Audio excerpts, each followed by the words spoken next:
this week? There's some stuff in there. Nothing crazy, but there's some stuff.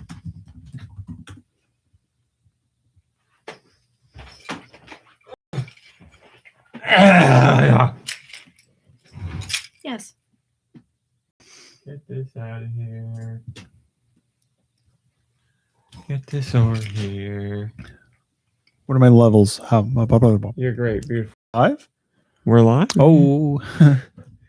Go Nintendo Podcast, episode 1007. The Koraidon Podcast. This is one I actually know. Mom Brain, will you tell us about Koraidon, please? Koraidon. This Pokemon seems to be the winged king mentioned in an old expedition journal. Well. Oh, yeah. It seems to. I mean, I can't confirm or deny that. It was said to have split the land with its bare fists. Whoa. Come on over and split my land. Whoa. 8 feet tall, 668 Wait, what pounds. happened after it split the land? That's all you get? Maybe next week we'll know. Koraidon? Mm-hmm. So it could be. Never mind. Abilities include Orichalcum. C-U-M at the end. So here we go. Orichalcum in the middle. Orichalcum Pulse turns the sunlight harsh when the Pokemon enters. And look, I've been off of work for a few days. Enters a battle. The ancient pulse thrumming through the Pokemon also boosts its attack stat in harsh sunlight. This is getting hot. This is salacious. This I fear has to be the end of the Pokemon section. Thank you, Mom Brain. Yes, Koraidon and Miraidon, I believe, are the legendaries for Pokemon Scarlet and Violet. They're the ones that you can ride on. Oh, is that why it's called? You ride on them like a motorcycle. I was going to through say, the sky with it's one of your favorites or just one that you know? I definitely know these two. Because you're always Koraidon every night. Dew isn't here, so we don't have our Pokemon expert. Dew Michaels, we speak your name. And he knows all the ins and outs of every Pokemon, obviously. But so there's that. Thank you, Mom Brain. Boy, you're right. Oriculum. Right? It's a tough one. Orichalcum.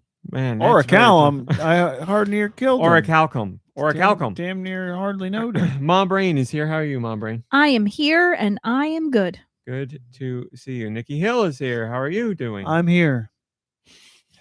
I'm Good to see you. I'm feeling all right. Dew Michaels is not here, but we do speak his name. Your name, Dew. And we also say hello to He's at the circus. Josh Grobot. I'm a hardcore gamer. How you doing, Josh? I'm here to grace you with my presence. What have you been up to, buddy? I'm feeling so great. Thanks for asking. I have a Balatro addiction. Still grinding on that Balatro, huh? Okay. I'm a party animal. All right. So partying and Balatro? Wouldn't you like to know? That's why I asked, but I'll move on. I can tell. George is here. George, how are you doing? George, no. How was your holiday, George? It was joyous. I got a mortar and pestle. Oh, is there any kissing under the lime tree on your festive holiday gathering? Just kissing on the limes. Oh. That's beautiful. My brain's going for something here. Baby, lock the door and turn those limes down low. Isn't that the one we get claimed for? George, that was beautiful. No, I don't. Baby, lock the door and turn the lights down low. Wow, and in such a spot on tune too. I didn't know you're such a great singer, George. Limes are good for the throat. You know? I believe that. I believe the lime juice. They're good for the pipes, you know. Let me say hello to the Discord. Hello, Ice Dilbert and Radical Defect and William and Bocce and Drake and Roth and Straight Jeffin and Gecko Kitsune and Zikamuto and whoever else pops up in here. Thanks for joining us on this random weird 10 Division holiday in between space podcast. I'll also tell you, Raw Meat and Mom Brain, I'm not going to take my Christmas lights off my lime trees. I'm a Nurgle. Oh, Gotta keep them up. Gotta stay festive. Gonna be like one of those Floridian homes where they just leave up the like lights on the palm trees all the time. That was my house. That you remember that old Corona video? I remember that. Yeah.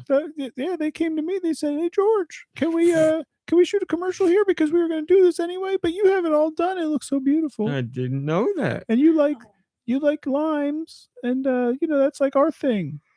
What a collab! Yeah. That's straight Jeff, and that's a great gift. That way to name drop, George. Ooh. Lime trees are great because they grow their own ornaments, says Tentavision. That is also true. Beautiful festive coloring. Like that. I'm going to use that. And a treat and a present and a treasure. Thanks for joining, everybody. Like I said, this is that weird space when you're in between holidays and everybody's like, nothing matters and I can do whatever I want. And the time has stopped but continues on for some reason. So I'm sure this podcast is on. It is racing on. Hey? Not fast enough because we just started winter and I want winter to end. Although we were supposed to be hit by some massive snowstorm and that did not happen. But I will tell you that I would have rather more snow than what we got because it's like there was ice and then snow and then ice again and it's the snow sandwich. Yeah, the driveway's a mess. I was gonna say, you're just talking from a driveway perspective. Like the roads are, it's over. Yeah. It's and done. our neighbor very graciously uses his lawn tractor plow to do the sidewalk in front of everybody's house, which is very nice. I mean, why not? My neighbor hit my sidewalks this morning, and I was pretty grateful. Yeah, for sure. I forgot to thank them. Sure, the people with those machines just like using them, and they only get to use them for a limited amount of time during the year. But I also have to admit that if I was doing it and I hit something in somebody's sidewalk and it messed up my machine, I'd probably be upset. So I shouldn't be because it's my choice to go down, A bunch of years ago when Rudy next door was still alive, I would do his driveway and I did his first and he had like a bungee cord in the driveway under the snow. It wrapped around the auger, blew a roll pin.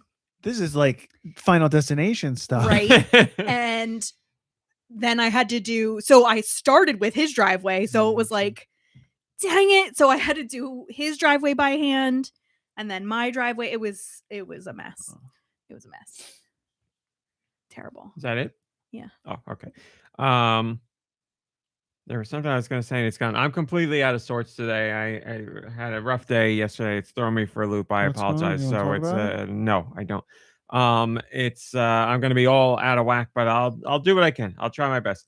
What I will talk about is the holidays. How was everybody's holiday? Well, Mom Brain, I was with you, but if you'd like to talk about your holiday, go right ahead. It was nice. We got to see a bunch of family, and unfortunately, my father, the big gift that I sent him, it still isn't there yet. So yeah, some of these shipping things feel real bad about that. Santa stole it. We gave some really nice gifts, I think, which is always toot the horn. I mean, I think I like the gifts. I like giving a good gift. Yeah, that's what the holidays are all about. I'm more excited to give the gifts than to get the gifts. Yeah, it's fun to see people's reactions and joy and happiness and all that. Yeah, that's what it's all about. Spending time with family and making them happy, or at least trying to. My mother gave me the coolest like Pop Mart figurine snow globe situation. Is that what was in there? Yeah, it's really cool. Big, I mean, right? Mm-hmm. It's big, yeah. Yeah, it's like one of their specialty things. She had a lot of help from Raw Meat. Actually, it is the Skull Panda, The Feast Begins Crystal Ball. If anybody wants to look that up. Drake, love that Muscle Man gif. Skull Panda, The Feast Begins Crystal Ball. Yeah, she's really cool. So it's a statement piece. And actually, Raw Mom and Dad also gave me some Pop Mart gifts. And both my mother and Raw Mom were like, help me understand. Like Raw Mom was like, show me what I got you. Like open it and show. She's like, what's in there? I'm like, it could be any one of these things. You know, both of them were like, blind, I don't right? understand. Yeah, the one that she got from her mom wasn't a blind box. It's like this one thing, but all the other ones are blind boxes. Yeah. So they were like, you know, because they're typing in basically hello, Nightwinds, nonsense words to buy these things, and they're like, it's very hard. Like, you know, you tell somebody what to get for Christmas, but then when you're literally telling them words that make no sense at all, they're like, am I getting the right thing? All of them. Well, my make no sister sent me a message a couple of weeks ago for my niece, and sent me a, you know, like, here's some things that my nieces want, and one of them was the same author of Percy Jackson. Mm-hmm. So it was another trilogy, but I don't know if it was a typo, like an autocorrect, or if it's what my niece said. But what she told me didn't come up when I did a search, and I'm like, that doesn't exist. But for some reason, my phone also did not suggest at the time, like Google did not suggest something that is very close to what she said. Yeah. Like the trilogy is the Kane trilogy, and she said King trilogy. The Dean King trilogy. So, like, I don't know. Nothing connected back then. So I was like stressing, and she was giving me a bunch of other things to get, like, you know, ideas. And then her birthday is the day after Christmas. So like yesterday morning, just doing like one last search for things, like I looked and it came up immediately, and I was like, Kane, not King. Why was this 2 weeks ago? Why did this not come up? But like, yeah, like little things like that can really throw you down the wrong trail. Well, it's sort of like the joke because you have no context either. Right. But that's what I'm so like, you're giving like a string of words that don't seem to make sense. But if any one of those was wrong by accident at any point, you're even like farther away from the truth. But it's like the joke we always make about, like, you know, when we're talking about like games with titles that are like Minecraft or whatever, and we're like, oh, somebody's grandma, you know, we are those people. Like, and I think like we all have interests that are not niche interests really, but like to our family they kind of are. So when it's like, you know, when like my mom is like, what can I get for raw meat, I'm like, I have to send her, like, I have to find it and then send her a link to, well, like she, like last year, the crunchy roll. She's like, the crunchy place. So send him to the crunchy place. So no, he doesn't like food related things. And even then, right, like he really likes like figurines from different shows and stuff, but there's so many different ones that it's like, how do I even, like, I just have to be like, look, what do you want from my mother, and what do you want from your mother, because I want to make sure it's right. And you know, as an adult, that's 90% of the time why when I see something that I want, I just get it. That's what makes my parents miserable to shop for. Yeah. There's just nothing. I emailed my mom's knitting friends at her shop that she like goes to twice a week and like knits at and has made friends at. I'm like, ladies, what do I get? And they came back and they were like, there's nothing. It's like, well, then there really can't be anything. Like the gift is going to have to be, I asked, and you're like, I tried. Mom Brain put the lowest quality picture possible of the thing in the Discord, but I gave you a better picture. The skull panda, the feast begins, crystal ball night, and actually get a nice look at it. Oh, okay. Well, I didn't think people. I saw you over here like looking for the perfect picture to send, and I was like, "That's the one she goes with." And it's cool because it lights up, so it's pretty cool. 10 Division says RMC hates going to restaurants because they're food themed. So true. So true. Get me out of there. Straight Jeffin says, now I wish the crunchy place was real, just a potato chip restaurant or something. I mean, a potato chip bar would be pretty cool, right? Just a whole bunch. They got cereal bars. Why not potato chip bars? Double dip. If you've ever thrown a party where you put chips out, you know you can't do that because they get like, they suck the humidity out of the air within like, what? They get like wet by the end, by like an hour or two into your party, the chips are like not crispy. They're like they're not soggy, but I can't explain it. Well, Mom brain you go to understands. the bar and you order, and they give them to you there. Fresh. Yeah, they're not like sitting I'm out. thinking chip bar like a salad bar. No. And it would have to be individualized dips, like a flight of dips, because double dippers, that would be a problem. Like a good flight. Radical Defect says, the only people who know how to gift for me are the person I married and the people in my wedding party. Everyone else gets told, please just get him an eBay gift card. Who knows what Game Boy game he wants now? Yeah, that's the thing. I don't mind a gift card at all, because then, yes, I can actually get something I want, and I don't have to explain what it is. And then just explaining what it is going to make them more confused because they don't have any frame of reference. Blah, blah, blah. Yeah, gift card. I've never had a problem with a gift card ever. I like what my parents do. Give you gifts. They give me gifts and then they give me money. So it's like, here's things that, well, and I love, like, my mother knits for, oh my God, I have to show you what she made. It's great. She knits for us and she uses like the most gorgeous yarn. She made us both socks that she hand spun the wool and the whole shebang like that. Hi, Tony. Love. Hi, No Blades, No Bows. Would it make sense? What? No Blades, No Bows. Are you sick? Oh. No. And hi, Tony again. You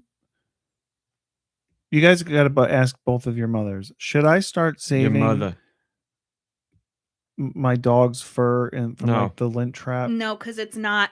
It's not it's coarse too or silky. Oh. It'd probably be really hard to. No Blades, No Bows is you might be able sick. to felt it, but she's got such like it's gorgeous. Like there's something. I'm not saying she's gorgeous fur, but it's it too just doesn't silky stick to, together or whatever. Yeah.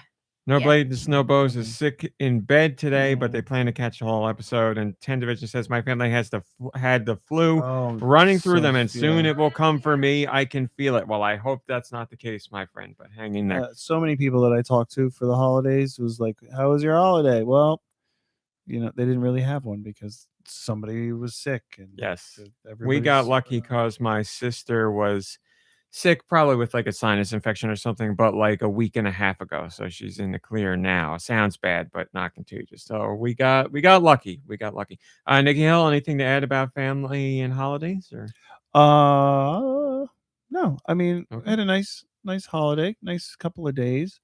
Like I said, my niece's birthday is the day after Christmas, so I had some nice stuff going for Christmas Eve, Christmas Day, and then the day after. But yeah. Oh, and this too. You didn't see this one. It's one of my favorite Disney shorts with when Mickey gets the tree. It's called Pluto's Christmas Tree. And so that was another shirt punch thing. Holy smokes.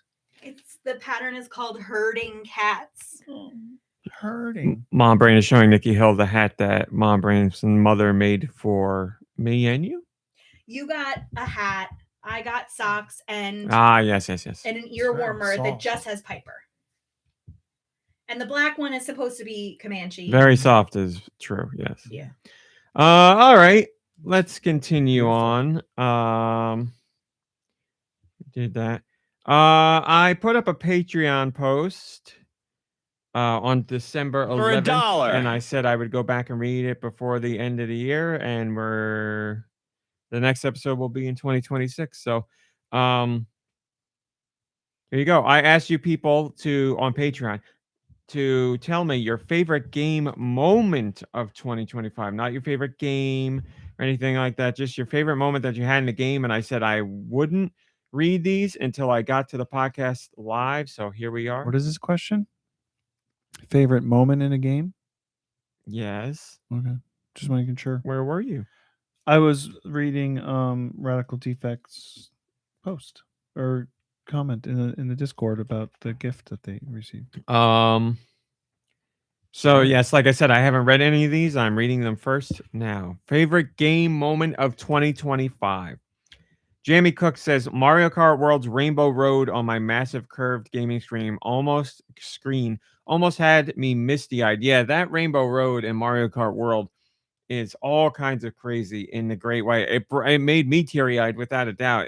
There's just something about the way that experience is crafted. It's like I don't know. It's so hard to describe, but it's definitely a wow moment as far as video games go. And if you're a big Nintendo fan and a Mario Kart fan, it just hits that much came out harder. this year, right? That was this year, Yeah. 6 months ago. No, I don't remember it much. Like I played it once and then I never went back to it. Not that I don't want to. Did you go you played all the way through to Rainbow Road? I did. So I played when we first got the game and the Switch and everything, Switch 2. Do and I were playing Mario Kart World. And we played whatever. We did a race or whatever, like a circuit that included Rainbow Road, but when you play in like the circuit like that, you don't do the drive up.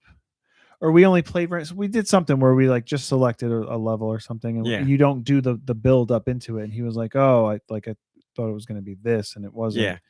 Or no, yeah, because when you're doing those matches, you're doing a circuit, but it's like you choose which ones. So like the paths are different to get from one location to the next. And then I played it by myself, and yes, I really enjoyed it, but I honestly can't tell you what it was like. I hate it. I hate that. Jeremy, that's a great pick. That is definitely a moment for me that sticks out this year as far as gaming goes. Sliders64 says that one musical moment during the Donkey Kong Bonanza final boss fight. I had chills and goosebumps. I also know what you're talking about, but since we're avoiding spoilers, and I know it's 6 months after, but a lot of people got the Switch 2 for the holiday season and haven't played Donkey Kong Bonanza to the end yet, just like my sister. She got a Switch 2 for the holidays, and she downloaded Donkey Kong Bonanza right away. What? That was, I think, one of my favorite moments of Christmas. Her getting a Switch 2? I bet one of hers, too. Yeah, her and Beanie Mac. We opened everybody's presents. Beanie Mac? Her husband.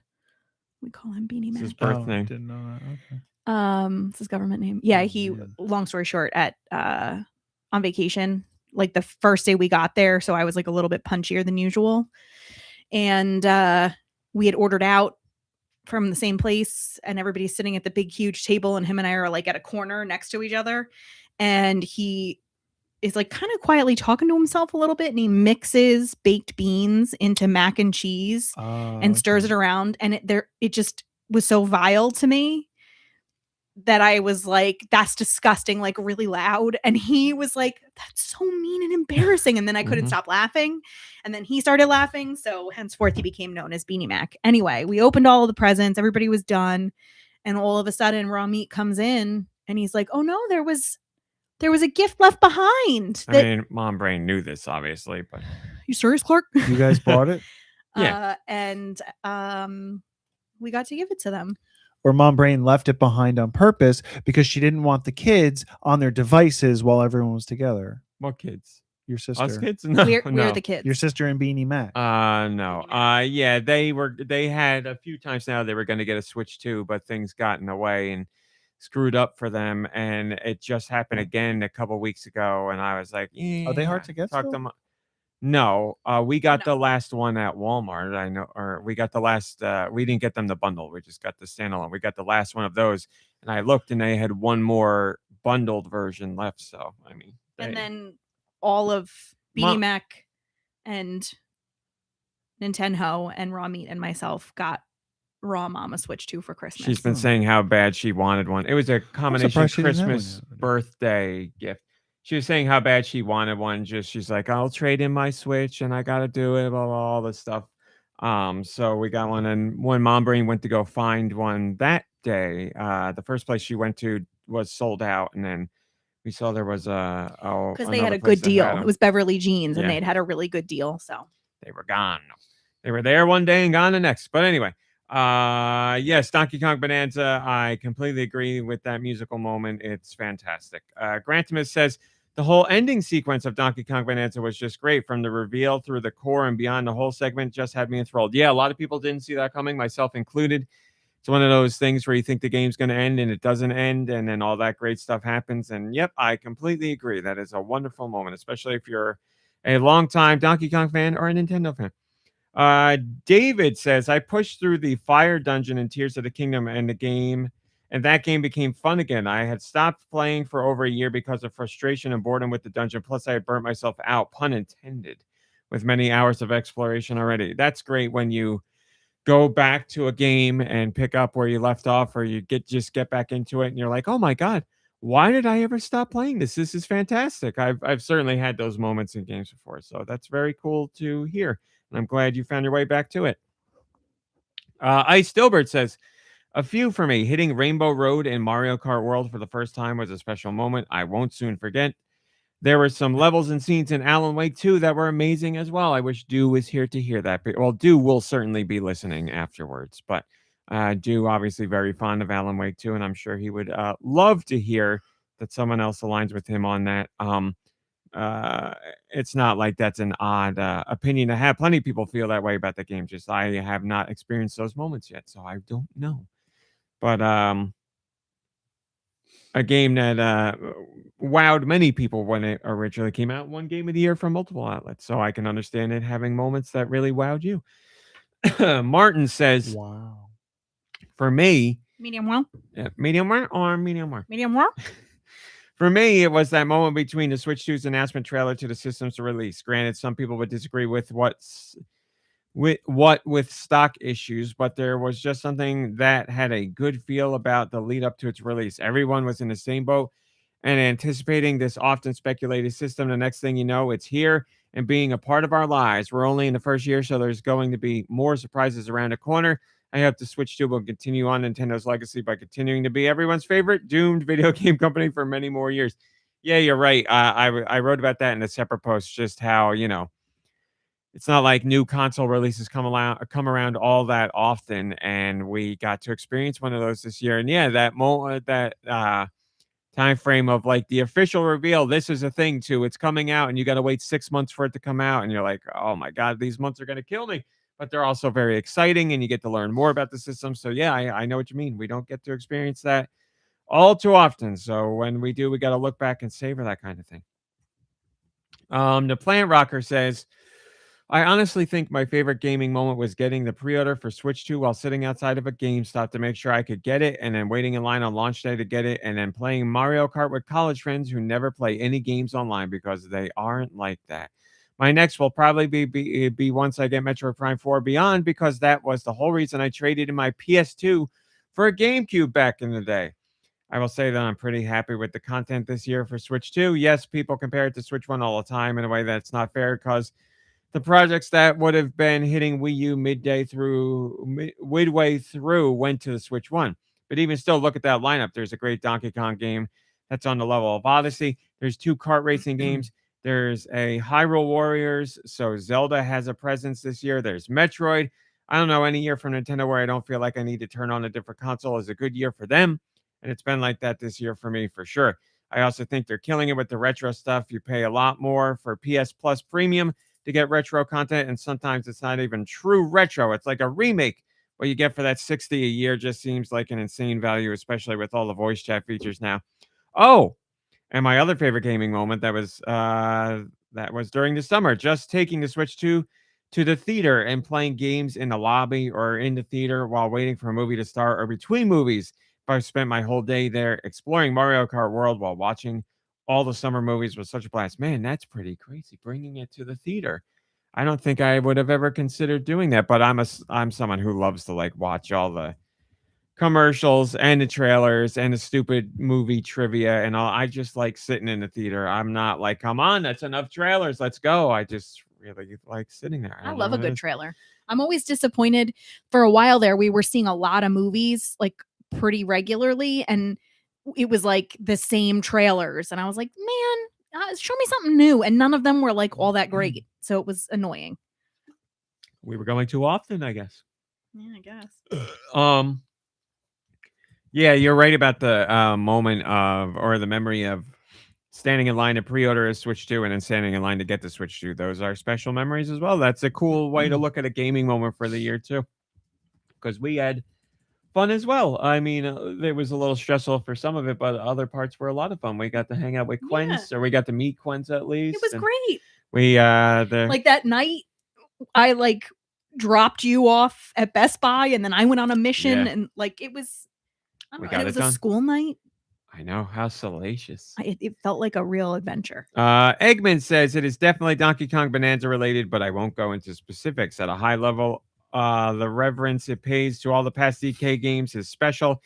Even this week, the event to get Donkey Kong Jungle Beat characters to me is exciting just due to acknowledging them. So clearly, you're a big Donkey Kong fan, and Donkey Kong as a franchise means a lot to you. So then, yeah, you're having a stellar year filled with game moments that mean a lot to you. Maddie Biss says, Switch 2 release day. Nothing beats a new Nintendo console launch, and the experiences we've had this year have been awesome. Man, you guys have a way of looking at these questions that I've never even considered, and I love it because I would have never thought of the Switch 2 release day as a moment in gaming in 2025, but you are right. It 100% counts. Tony says, Metroid Prime 4 Beyond just finished a level to get Viola, however the hell you're supposed to say it. I don't remember. The musical buildup of doing the different steps for level was really cool. I agree with that. And Claire Obscure Expedition 33, the end of each act was so impactful. Also, sometimes I feel wee, and sometimes I feel woo, but the woo balances the wee. So many amazing small moments in the game. That's in a quote, so that's from something. I don't know. I don't think it's from Claire Obscure, but maybe it is. I forgot I took a great picture of Piper last night. Silk Song as well. The joy of beating a boss after 20 attempts is exhilarating. If it takes more than 30 times, it's more frustrating. There is one like that. And also overcoming the difficult platforming sequences and trusting your skills and making those jumps. There were also the different story beats, especially the one to finish and get the true ending. It was so well done. Switch 2 edition of Breath of the Wild. This time I spent a lot of my time around Satori Mountain collecting bugs and flowers. The Lord of the Mountain in HD is mesmerizing. So again, lots of great moments for yes, Mummy. I play Queen of the Mountain with Piper. It's true. She stands up on my chest, and she's going to be a show of you relating things to Lady Piper. of the Here's Mountain. A Piper hat. Here's Queen of the Mountain for Piper. Well, I mean, what is better than Piper? Well, I'm talking about people sharing their gaming moments. I'm sharing Piper moments. Sorry, Tony. Clearly, Mom Brain's mind is somewhere else right now. But Claire Obscure Expedition 33, much talked about this year. I loved what I played, and I didn't play much, but I want to get back to it. It's just, again, as I've said multiple times, so many things have come up this year, game, movie, show, that I want to spend so much more time with, and just things get in the way, work or other. It's impossible to fit all your hobbies in. The best I can do is with TV shows, because if I catch them as they come out, and if they are released weekly, then, I can do that. It's like 30 minutes here or an hour here a week to stay up to date with a show. Yes, that is much easier for me than a whole show comes out all at once. And it's like, oh my God, there's 8 episodes or there's 12 episodes, and I got to rush to beat the internet's spoiling things, and I somehow got to find 8+ hours to watch all this stuff before, it's a lot. So did you notice Stranger Things, like season 1 to season 2, season 3, alternated 8 episodes, 9 episodes, 8 episodes, 9 episodes, 8 episodes? I did not know that. Yeah. This I don't know if that means anything. Cadence of Stranger Things episode releasing is about like my limit of what I can manage, like 3 or 4 episode blocks, because they are long episodes, but that's at least, what was it, 4, 3, and then 1, right? Yeah, it's 4, it's like a very, very, it's longer than a long movie, but not crazy long. So I can handle that. And then this most recent batch is 3 episodes that are each a little bit over an hour. So that's not horrendous. I can handle that. And but I know I said to you off the record that I'm not loving the pacing of what's happening right now, as far as like within the episodes, kind of like just the way they're structured. But the amount of content and everything that's there, I was thinking, like, could you imagine, like, at one point in life, this whole this whole arc, like everything that's taken place would have been, like a movie. Could you imagine them doing like a movie with this kind of arc and getting all, even if this, Oh my god, what's going on in my brain? Even if each season was its own film, and so like what we're getting is 8-hour plus long episodes. But could you imagine if this whole season 5 was just like one condensed film and they just tried to cram it in and edit it out, and insane. Like it would be so infuriating and stuff, right? And like there'd be plot holes all over the place. So like I do appreciate that they're going long form here, and like they're getting it all in, and they're telling like they're really, I think they're really working towards like not necessarily wrapping things up, but like giving closure for a lot of things, right? So I think it's going well. Doing that as it just wouldn't work as a movie with but like even like there's other shows that had, like their final episode, they tried to get all their closure in like one episode. And there's so many character dynamics between multiple characters, and like their relationship here, but then their relationship here, and this relationship over there. So like they're really they're putting in the work to get all like to touch all those bases, touch the bases. And then they threw in that Demogorgon Barb love story, and I didn't see that coming. Spoiler alert. William George says, taking my youngest son to his first midnight launch of a system. Taking my youngest son to his first launch of a system. Youngest son to his first midnight launch of a system with the Switch 2. Easily the best gaming moment of the past many years for me. Well, that is really cool. Continuing on, hello, Blood Ocean. Continuing on the tradition. As I've said many times, I look back on all my midnight launches very fondly, even if they had elements of stress to them. It's cool to be in that environment, and just surrounding yourself with people who are all excited about the thing you are excited about. That's a lot of fun. What did we sleep outside the Nintendo store for? Yeah. Well, we didn't sleep for the Wii. We were just standing, like we waited. We slept outside for Miyamoto. We slept outside for Miyamoto. We waited outside Toys R Us. Was it Toys R Us first, and then we went to the Nintendo store? Yes, I think so. Yeah, it was a long night. It got cold. Yeah, no, it was Toys R Us first because we had to wait all the way around the block, right? Or maybe it was the other way. It doesn't matter. We put in the work for that. We had a great. That was a celebration. Backseat Studio says, "Hey-o, another great year for Nintendo. Loved Donkey Kong Bonanza. Loved replaying Tears of the Kingdom on Switch 2. But my best moments this year were on Fortnite, teaming up with friends miles away, chatting, joking around, and strategizing. And there's nothing like sweating it out for tough matches and sometimes eking out a win as we all laugh and congratulate each other. Time and space melt away, and we are having a literal blast. Cheers, GoNintendo Pod crew." Yeah, that's a great one. Obviously, as you know, we've had plenty of great Fortnite moments, and it's all about that.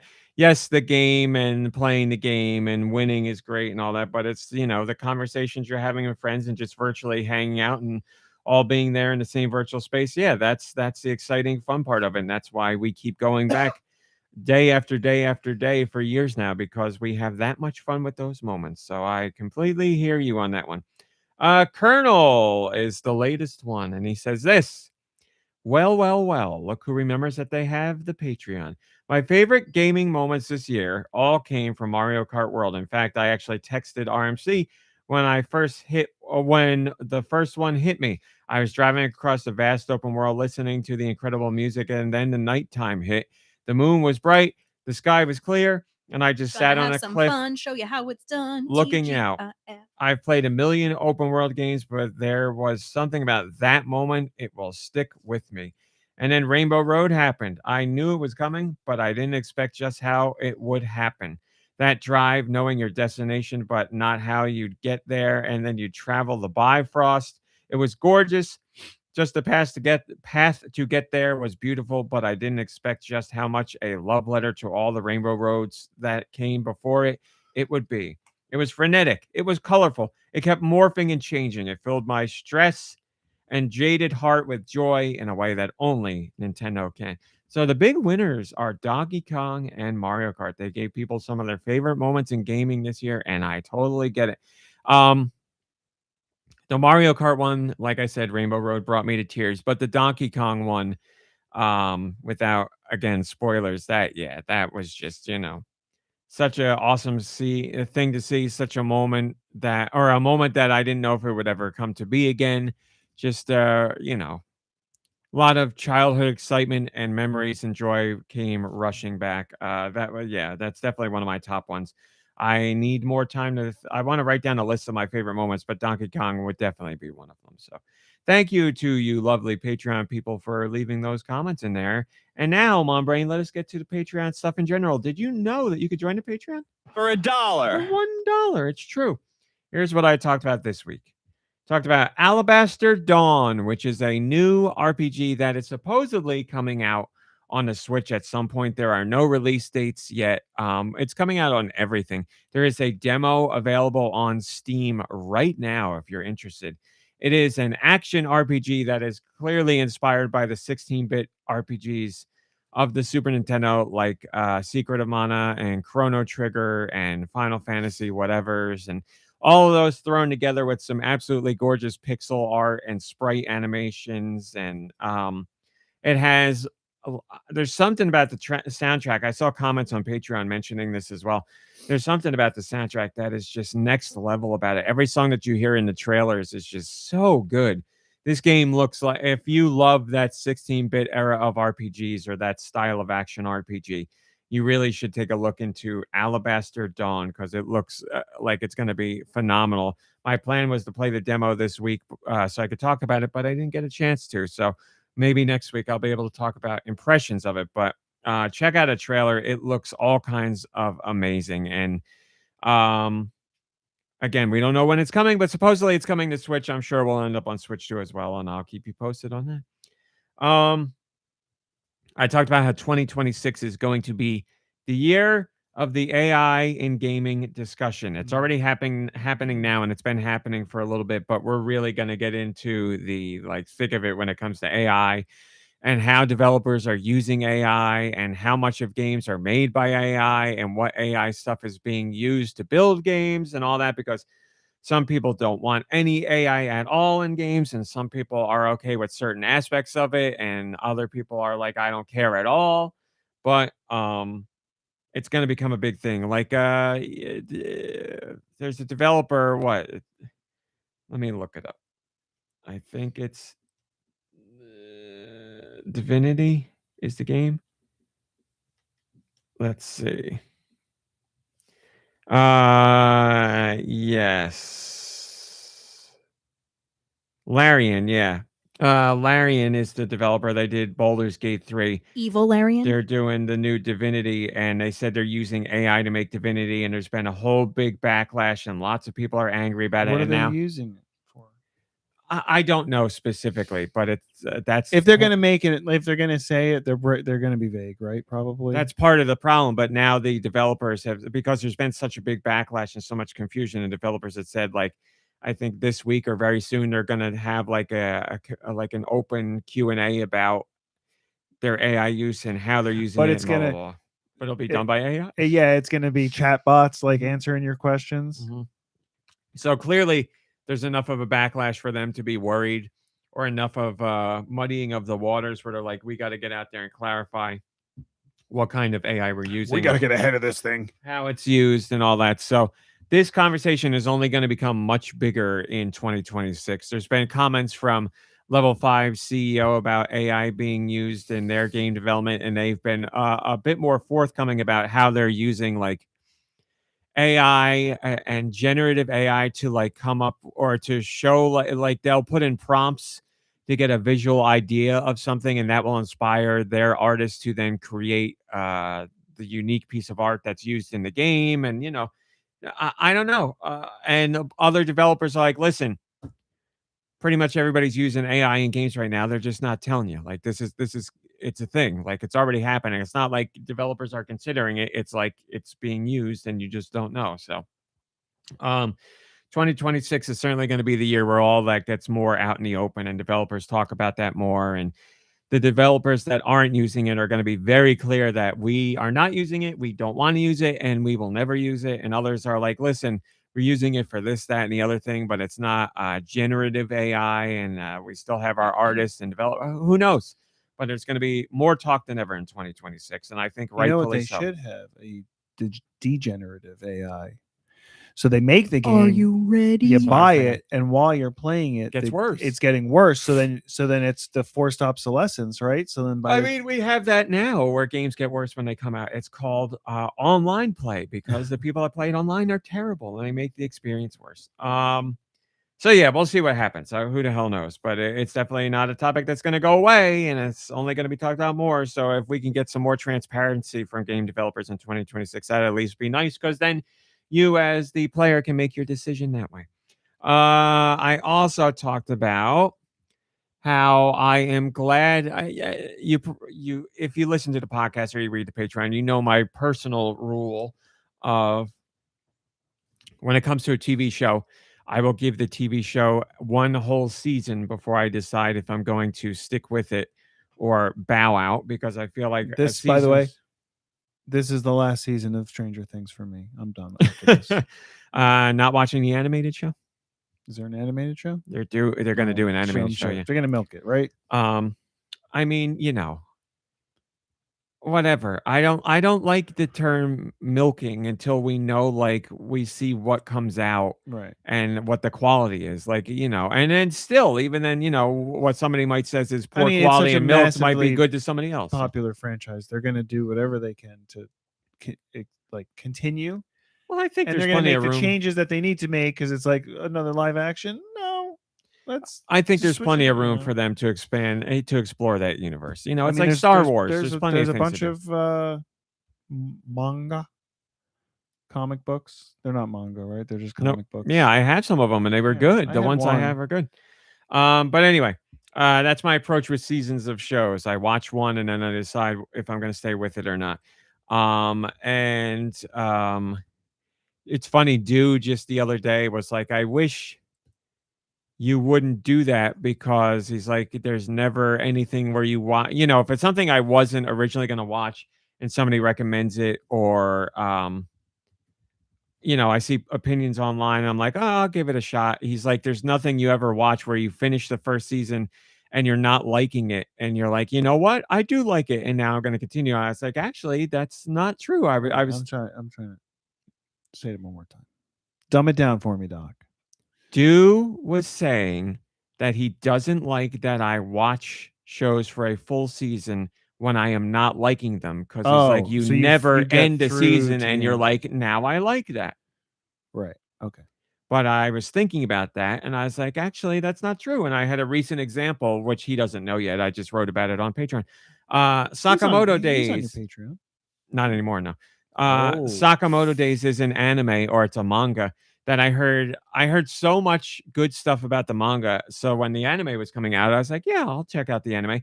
And the first season released in 2 parts. I watched the first part of the first season, and I was like, it's not bad, but it's really not doing it for me. I was like, I don't think I'll continue on with this after the first season. And then the second part of the first season came out, and like everything just clicked, and I like went from not liking it to really liking it. By the end of the first season, I was like, man, that is crazy how much of a turnaround I had throughout that season. And I don't know if it's just because I got more used to what the show was trying to do, or the characters were endearing, or the show actually got better. I honestly don't know. Maybe like because I felt at first it was a bit, the pacing was a bit odd, and I didn't really care about the characters, and I didn't I was having trouble with the universe, trying to understand what approach they were taking. But while the setup may have turned me off a bit, where we're at now with the season, I really, really liked it. Like, I remember going into Hot Topic and seeing Sakamoto Days shirts, and I was like, man, I wish I liked that show more, because I'd get a shirt. And last time we were there, I was like, I like the show enough now that I would actually get a shirt for it. So that's one of my examples. I really ended up liking Sakamoto Days. Like, seriously, I can't explain enough the low point I was at. Again, I didn't hate it, but I was like, this show is not for me, to where I am now, where I'm like very excited for the second season. So it was a very big turnaround on that show. So that's one example of why I give shows a season, because I feel like a season is enough for someone, or is enough for a show to at least find some kind of voice. The first season of The Simpsons, it's nothing compared to what The Simpsons Right. became, but there was enough there where I was like, yes, I have some interest in this. Also, I was a little kid, so. Didn't you recently have a show or a game where you really liked it? It was a game. You really liked it up until the end, and then you were That like, keeps coming up. Yeah, Harmony, Yeah. Fall of Reverie. Loved all of it until the last chapter, and then the last chapter just ruined all of it. When it comes to like movies, right? For a while, that was like the thing. It's not that like we're gonna make this movie uninteresting. Mhm. Why does that sound wrong to me? Until the very end, but it was always about like the slow burn and then the big reveal. Mhm. Which that is kind of a gimmick. But then in reality, there are also other films where that works really well, and it's not like it's not part of a gimmick. It's just like the the storytelling or Yeah. whatever. I think people were, if I heard correctly, I think that there were people who were frustrated with Pluribus in its pacing. The backlash in Pluribus is very loud. Like there's two very split audiences for the show. There's the people who love it, and there's the people who think it's horrendous. I don't think it's horrendous, but the last episode that I was watching, I was just like, okay, like it's not that I think I'm getting more frustrated for the character than I am for the viewer. You know what I mean? Where it's just like, all right, like what can we do? Like there's in a life experience or whatever, right? Like to keep doing the same thing and get the same result is madness, right? And then like you spend a period of time where you're like, what can I do different in my approach? What am I doing and what do I need in my approach? And it's like kind of going along that journey with her and that, because it's just like, because everything that she does that's a little bit different ends up getting the same result anyway, kind of, you know what I mean? And she's just like living in that madness. This is not like a in the podcast conversation, but I love Carol so much. I actually thought I watched about the her. first episode of the show and I was like, this is exactly Mom Brain, 100%. They are the same person. I actually, when I was shoveling today, I thought of her. And I was like, yeah, Carol. Can I ask him what way, or is it spoiler? Well, just when she shovels in the show, I was like, hey, Carol. Okay. She just wants a helicopter to drop off a giant bulldozer. Or Wouldn't that be cool? I would love to have one of those. Like just a little, what are they called? Like a little backhoe or like a little skid. No blades, no like bows. A cat. What cat? Right? Kit Kat, black cat, cat. Kit Kat, definitely. Bobcat. Oh no, Tom. Oh, all your drippings. My old crusty Play-Doh balls. No blades, no bows. I see you are saying amazing shows that only got one season. Scavenger's Reign. You are right. Wait, are they not returning to that? I thought so far there is nothing. I thought there was a plan to. But they have a plan for the show. Oh, yeah, it's but just nothing has been greenlit for it. Which sucks. Hey, you know why? This management's just like, we don't have the money, and then we're going to use AI, and we have the money to buy companies. I'm Blinded by Daylight.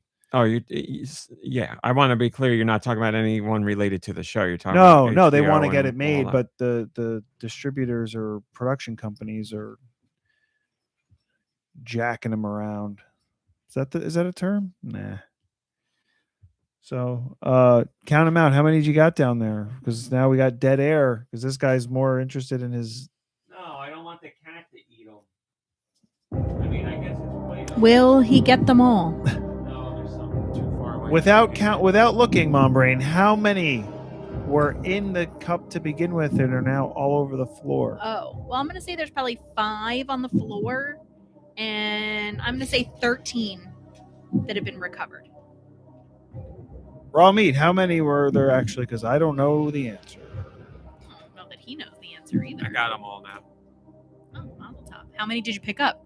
I don't know. You know what we should do? I'm back. I don't have the time to do it, but we have to go get like a small vessel. GoNintendo Podcast. New segment. Cool.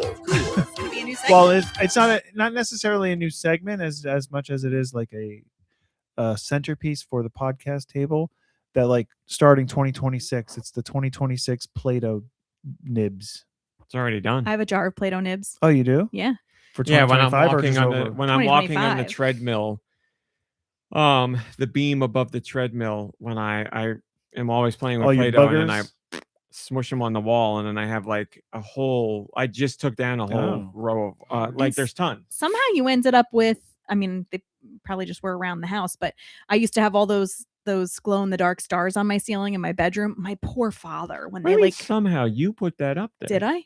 Yeah. What are you talking? Must about? have You put found it there. somewhere. And yeah, my poor father, I can't imagine. I mean, they were sticky tacked up there. He probably just took a putty knife and was My like, brain put one above the treadmill swearing where I about walk. me And, That's what I was and talking about. it leaves the greasy marks too. Like if you get a clean removal, now it's got the grease stain on the ceiling. Yeah. When I was a little kid, maybe like 6, 7 years 6, old. 7. Mhm. Can I not say that? Why not? I don't know. The dude's gonna hear this. I don't know what possessed me, but my friend and I used glue to glue our initials to my bedroom wall using styrofoam packing peanuts and glue. Yeah. Oh, all right. And I remember my, like, the moment that my mom saw it, I realized it was a bad idea. You know, like when you're a kid and you just are like, this is so cool and this is great. And then you're like, oh no, this was a bad idea. Think about being an adult. Yeah. Also wrote about hidden gems to see what people were picking as hidden gems for the year. Or Jam. I picked Pipistrello and the Cursed Yo-Yo as one that is definitely a hidden gem. It is a 2D top-down Zelda style adventure that if you like old school Zelda and pixel art and cool music, then I'm sure you'd be all about that. Check that one out. Really went under the radar, which sucks. But I talked about that. I also gave a Merry Christmas message or just a happy day in general for those who don't celebrate. And then finally, I talked about Christmas Day gaming because there was some Christmas Day gaming with our family. But I'll talk about that in the What We Played section. So that is your Patreon. Now let us get to the news. Finally.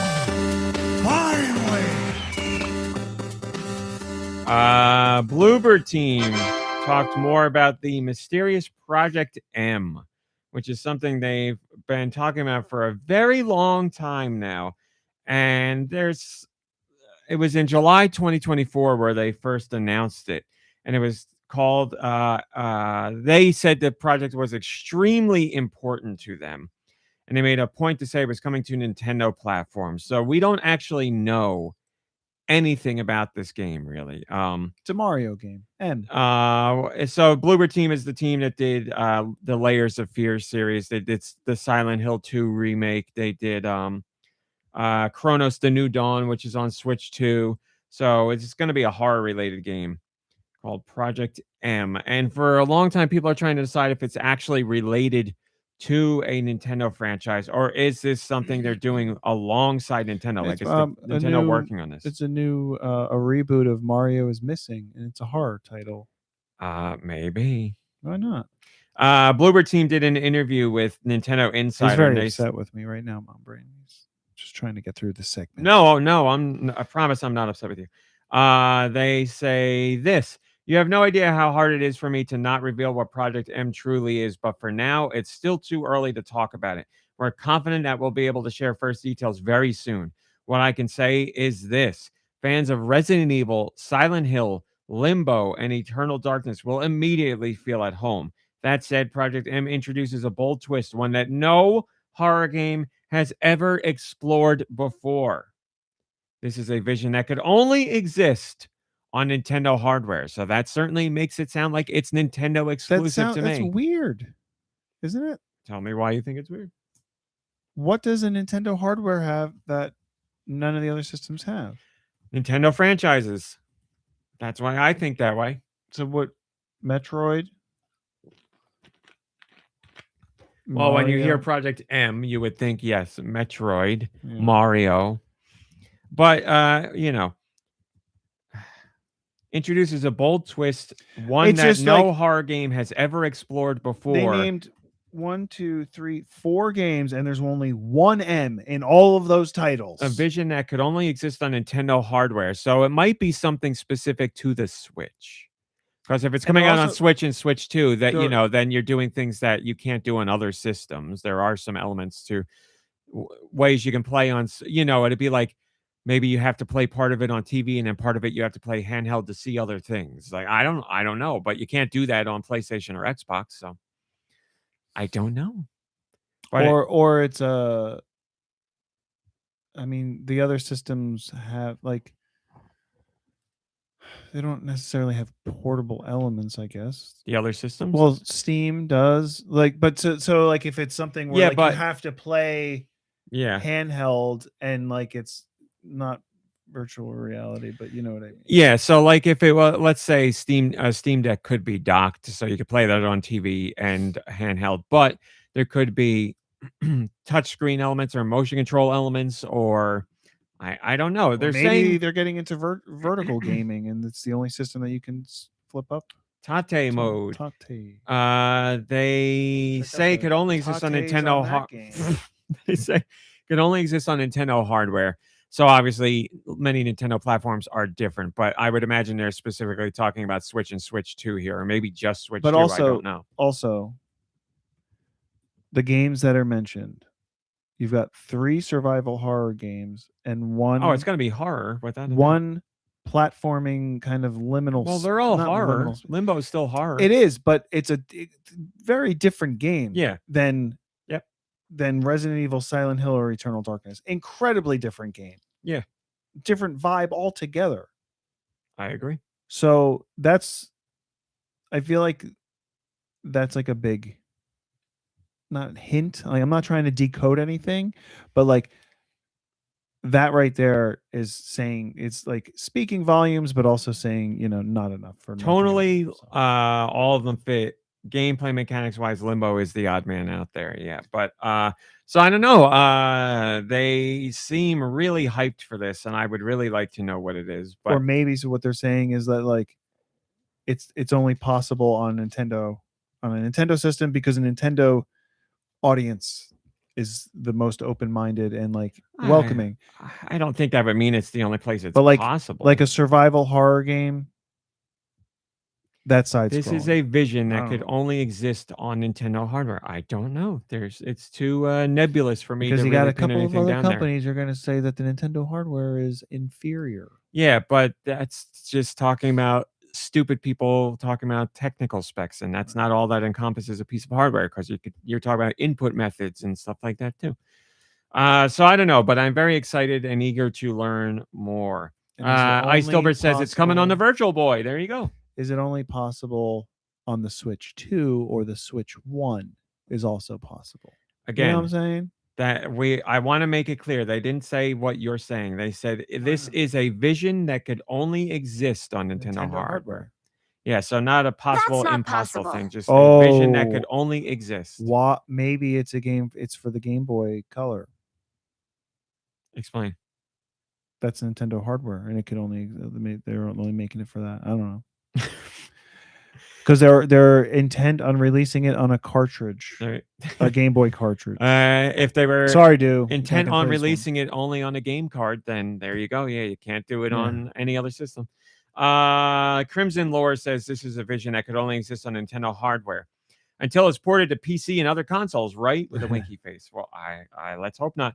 I just don't know if this is a matter of Bloober Team actually working with Nintendo and Nintendo is involved, or if this involves a Nintendo property, or if it's just Bloober Team saying this really is a vision for Nintendo platforms and only makes sense there, but doesn't involve Nintendo as a development partner and doesn't involve a Nintendo franchise. I don't know, but I want to know more, and it's been driving me nuts since they first talked about it. When did they first talk about it? July 2024. Oh, really? I thought that was much older than that. So we've been waiting for over a year to see what this is. And again, Bloober Team says, you have no idea how hard it is for me not to reveal what Project M truly is, but for now, it's still too early to talk about it. We're confident that we'll be able to share the first details very soon. Well, what is very soon? Because very soon, July 2024. When? Yes, July 2024. Yeah, maybe July 2026.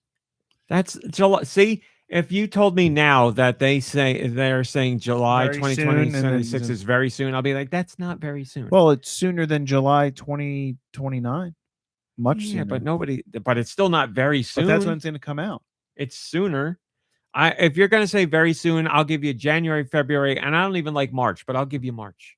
I'll say that's what do you got very against soon. March? Lousy Not March March weather. in general. Comes in But, like a like, very lion, goes out soon, like a lamb. I Is feel that like March? a 2-month. I feel like a 2-month time period is very soon. I still feel like that's too much for very soon, but I'll give you that for very soon. Like that Price is Right game. That's too much. Somebody won that the other day. Don't see that one often. Moving on to a rumor. I just can't. Like, you can't imagine it really being Metroid related, Moving right? on. Why not? Because we waited so long for Metroid games, and then we got Metroid Moving Dread, on. and then Beyond, like a new It's Prime. not like Dread was It recent. was 2 years ago. I mean, it's been some time.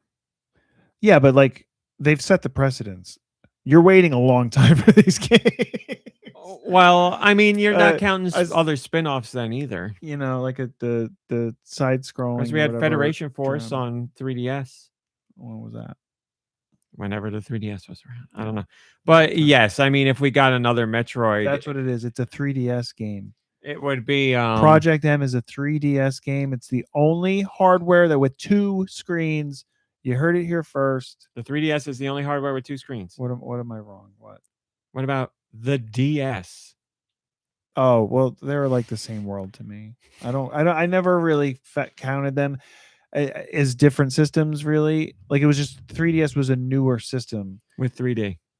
with 3D that a lot of people didn't use because I don't care if hurt people their use it or eyes. not. It had 3D. Yeah, it did. You know what's messing with my eyes? The color red lately. Without 3D glasses, I've been seeing it in 3D. It's freaking me out. Then the Virtual Boy is going to throw you for a loop. Well, no, I was thinking about that. Sorry for this tangent. I know. everyone. We were on to the next story, and now we're dragged back. But I was looking at something where there was different colors and red was popping out at me, and I was like, that must be why. Must be something with red where it almost gives like a 3D effect without any glasses or anything. Like, our eyes see it in a different way, and that's probably why the Virtual Boy was red, right? Because it just helps with the effect. I don't know. I have no idea.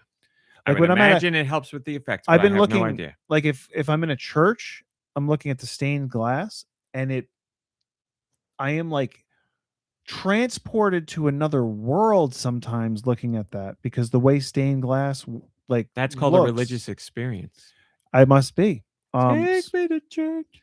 And the way they put colors together, and I don't know if that's like, again, by design or by plan, or they're just like, this looks pretty. You could look it up. But it's very 3-dimensional. I'm crazy. Next, There you go. story. Nikki L sees red in 3D. Next story, which has a red thumbnail. We're Whoa! hearing that.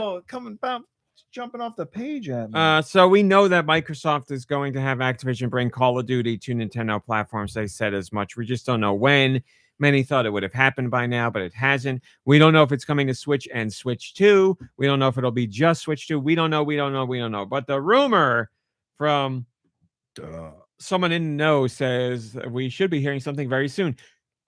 Jez Corden is That was like a Toe Jam and Earl. Jez Corden is the executive editor at Windows Central, and they've gotten the inside scoop supposedly on what's going on with Call of Duty and Nintendo platforms. According to Mr. Corden, Call of Duty on Switch is, quote, nearly done and launching in a few months. But we don't know if that's what that was. what was steaming. It's either your heat or your. Do you have like a? you guys are doing your absolute best to derail me every chance. sorry, I got Jesus nervous. Christ. Your dryer going? No. And then the output's on the other side. What it's about? okay. I turned the heat up a notch, so Yeah, I'm that's guessing. probably it. If heat pumps. Is the heat there? Yeah, that makes sense. There's a man under our window here, and he's just like breathing real heavy. Is all it Yeah. does. So tell us more about Bloober Team. Thank you, 10 Division. Call of Duty team. So, we don't know. Here specifically, Mr. Corden says Switch. I don't know if they're using Switch as an all-encompassing term for Switch and Switch 2 or just specifically talking about Switch, but they say nearly done and launching in a few months. So that would mean we would probably hear about it very soon. We also have no idea like what it would actually be.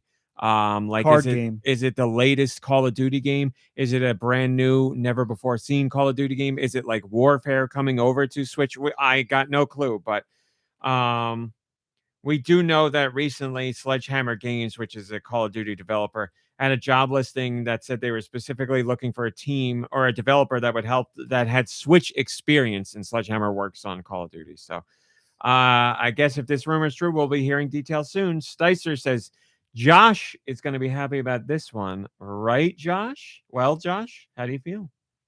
Call of Duty, bro. Wouldn't you like to know? Boy, you never give the people what Why they don't want. you ask George? George, how does Josh feel about Call of Duty? He's lukewarm on it. Is this true, Josh? Call of Duty, bro. Okay. Why would you say that? There you go. Well, because you left us hanging, Josh. That's why. And also because you're usually running hot, and it's cold out now, so I figured Is this thing on? Oh, it's on, all right. We also got some insight into Metroid Prime 4 Beyond. There was a Famitsu feature that came out. And this is I haven't seen something like this happen in a long time.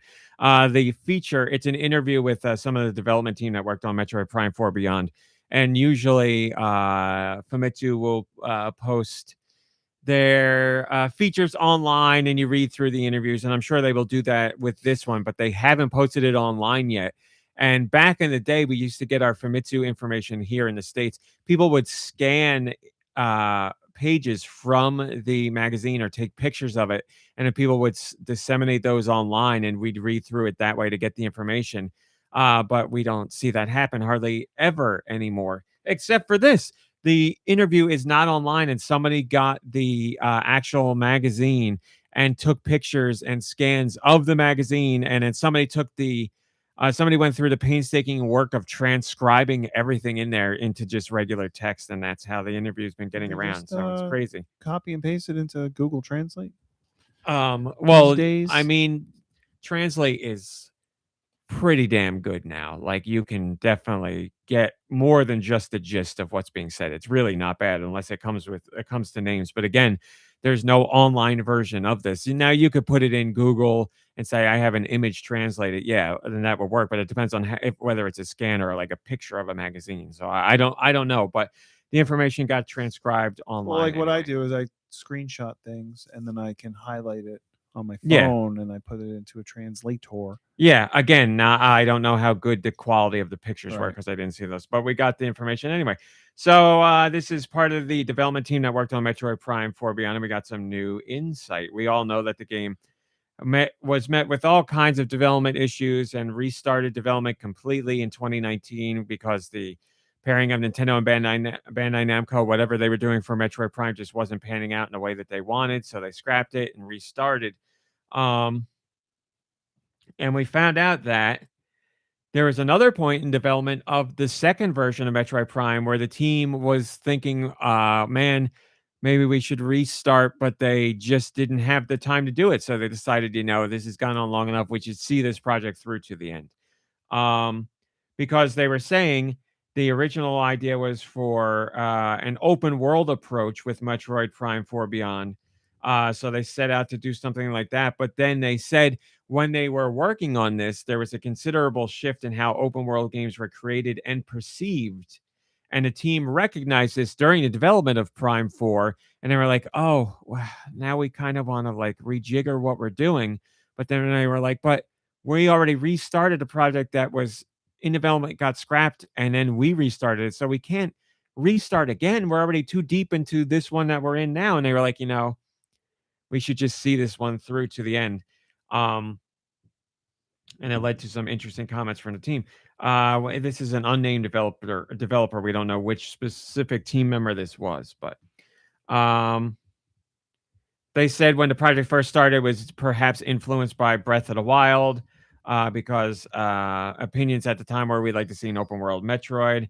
But the dev team felt that Metroid's core elements of gaining abilities and expanding the areas for exploration doesn't go well with an open world.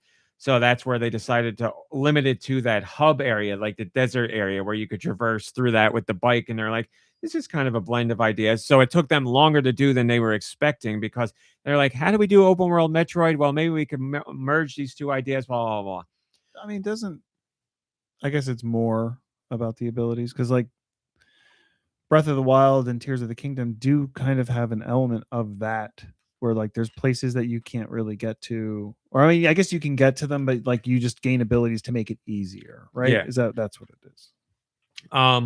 So they said, as they were going through all these thoughts again, they saw players' impressions of open world games were changing, and they say, quote, "We couldn't imagine going back even further on development that had already been reset. So we resolved to see it through to completion based on the original concept." So I do applaud them on that, rather than being like, let's restart this again. And then, just keep restarting and keep restarting. They were like, we'll commit to the vision that we had, because it's not that they disliked it. They were just like, oh, open world stuff is changing. They said during this time, shooting and action games have evolved, especially with increased play speed, but incorporating that would have made it difficult to maintain the tempo of an adventure game. So we consciously chose not to focus on that.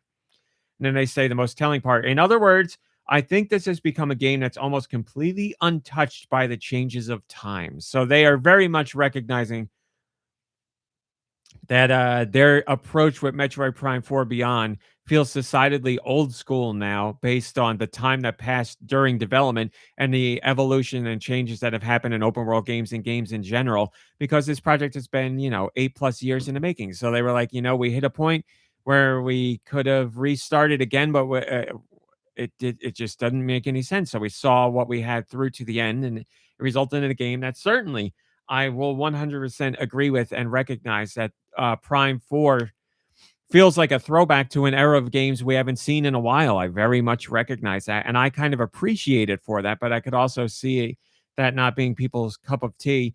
And you've heard me and Do talk about the desert sections, or the desert hub in Prime 4, which I really enjoy, and I feel it makes it feel more real. But Do says it feels like a video game where it's just kind of like things dropped in and whatever. And opinions online have been just as mixed like that as well. So it seems like it's either going to be something you like or don't like. But as you've heard Do say, he still enjoyed the game very much overall. It's just he didn't really care for that portion of it.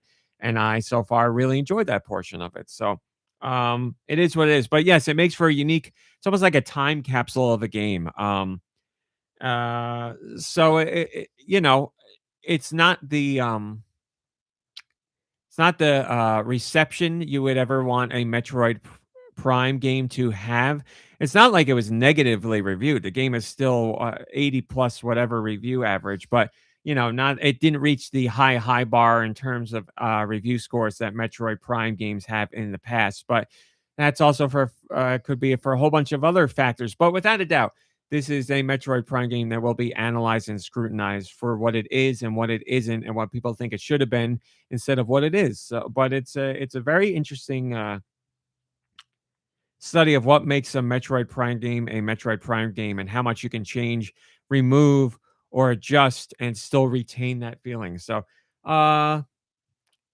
it's a very unique experience, but it's also a very old school experience. So cool to get some insight from the dev team there. King Broly says, I think it means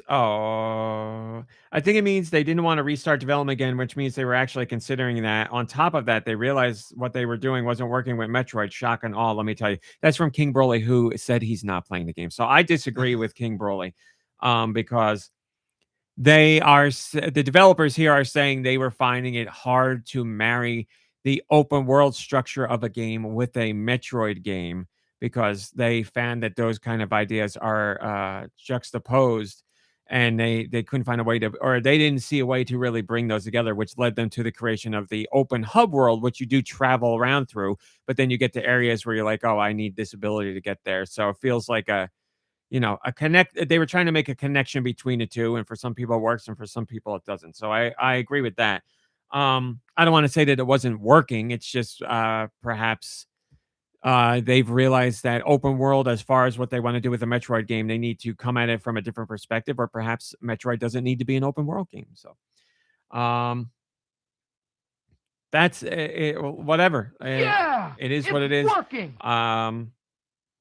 Unfortunately, a lot of the discourse online is from people who will never play the game and are just talking about the chatty NPCs and the, according to them, bad graphics. And the bad graphics is the one I will push back on the most because, hi, Giant Reggie, good to see you. Because Digital Foundry, who, analyzes game graphics and frame rates and resolutions and all that stuff to a degree no one else does as far as outlets goes. They highlighted Metroid Prime 4 Beyond in their end of the year best graphics wrap up. So, I mean, you can't get any higher praise than that when it comes to graphics. The game is an absolute looker. It is really a gorgeous game. It really, really is. And the art style certain is settings amazing. to choose for that? I don't know. You can do what is it, performance mode or graphics mode? Is that what the options are on Switch 2? I don't remember what the options are in that, but like I think so. I honestly don't remember. Does it not I don't matter? care. It looks great either way. I mean, through its art style, it looks incredible no matter what. But as far as like what it's doing on Switch 2, yes. I forget what it was exactly, but Digital Foundry was like, the way Metroid Prime 4 Beyond is implementing this graphical technique or whatever is better than most, if not all, of what you see on PS5 and Xbox Series X games that use this. They're like, Retro very clearly knows ray tracing, what they're doing, and I forget what it is exactly, but you lost it. We'll go ray trace your steps and see where you find it. So yeah, it's a very interesting conversation to have with people who are willing to have genuine conversations about it. Unfortunately, that's not the way the internet works for most things, and with this in particular, that is not the case. You get a lot of people who are just pretending they're outraged, who never played a Metroid game or won't play Metroid Prime 4 Beyond. If you want to play Prime 4 and talk about why you don't like it, then that's great because you've played the game, and I'd love to hear your thoughts. But if you're not going to play it, or you don't want to play it, or you've never played any of them, then I don't really care at all about your opinion, because why are you going to offer me an opinion on a game that you've never played for a franchise you've also never played? I don't want to hear how you feel about Metroid Prime 4 when you haven't played it. That's insane to me. Play it and then talk to me about it. Like, that's not a crazy thing to say. Or I don't think that's a crazy thing to say, but on the internet it is, because all you do is read somebody's negative opinion and decide that's your opinion, and then that's all that matters. There you go. We'll see what happens next for Metroid, but who knows? It's been #1 seller on Switch 2 for a very long time. Since the week before it came out, it was #1. I think this week is the first it is not #1, but because, we're getting a rush of holiday people. Let's see. Bless you. Bless you. Holiday people? Thank you. Yeah. Like Santa Claus? Well, he's only one person, but Santa Claus bringing and Mrs. Claus and Santa Claus bringing the Switch to two people is changing what they're buying out at the get-go. Like Mario Kart World is going to go back up to #1 because people are cashing that in. We have the eShop right here. Oh, we only have Switch. We don't have Switch 2. That'll be tonight. I'd love to tell you, but I can't.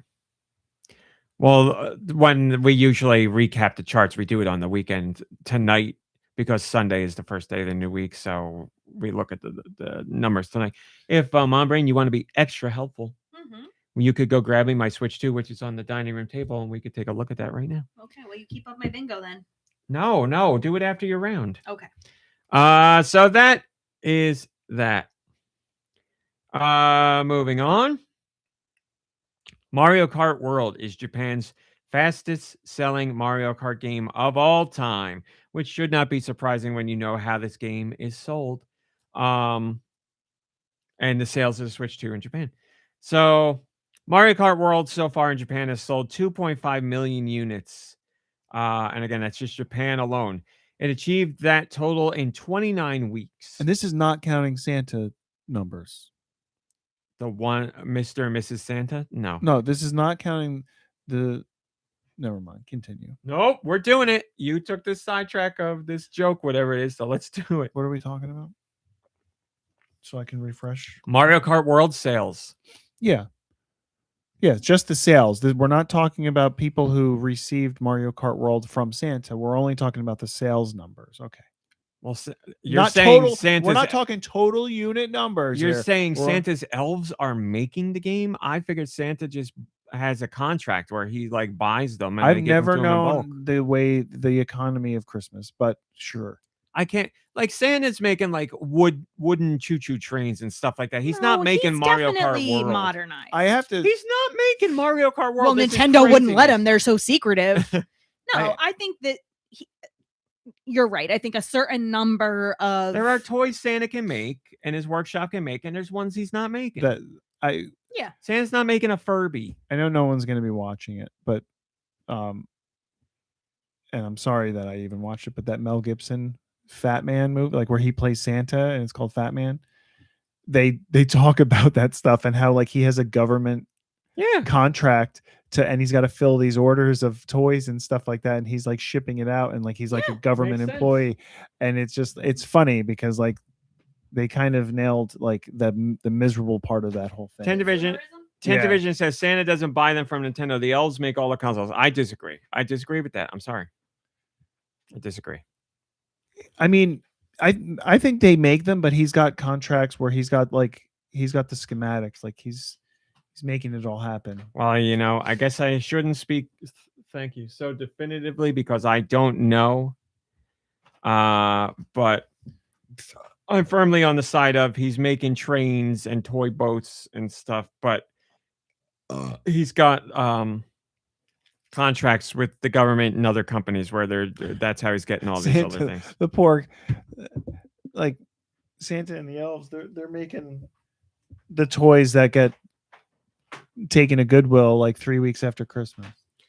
I'm sorry. Why?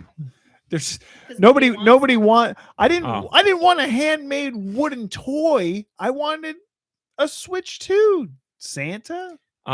So before we got off on that, and then there's some people random that get wooden Switch 2s, which is embarrassing for everyone. Wooden Switch. Where did I plug this in? Again, I'll recap because it's been some time since I said this now. It sold 2.5 million units in Japan alone. It did that in 29 weeks. Mario Kart World. Yes. Why are you I'm just doing making this? sure everybody knows, not Switches. I've never said that. I'm just helping you to recap. No, you're not helping me. Somebody recap. I'm going to try again. I'm trying to get to the main point here for the third time. To put that in perspective, the previous record holder was Mario Kart Wii, which sold 2.5 million units in 89 weeks. So Mario Kart World did it in 29.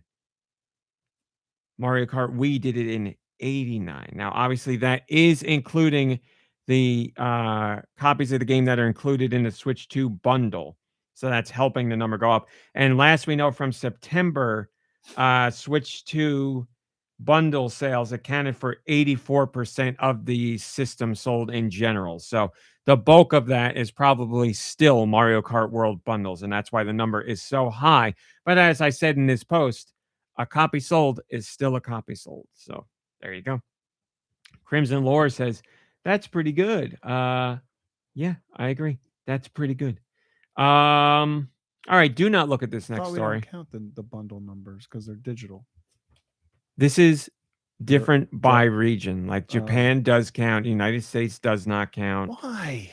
It's the get it together. It's the regulatory bodies in each region. I don't know why Circana doesn't count or get that information, but Japanese regulatory, whatever it is, and it's so irregulatory. Well, every country does things differently. It would be nice to have a unified standard, but sometimes that doesn't work for every region. So I'm going to go on the eShop now and tell you what number one is. The Switch 2, the Nintendo eShop on Switch 2.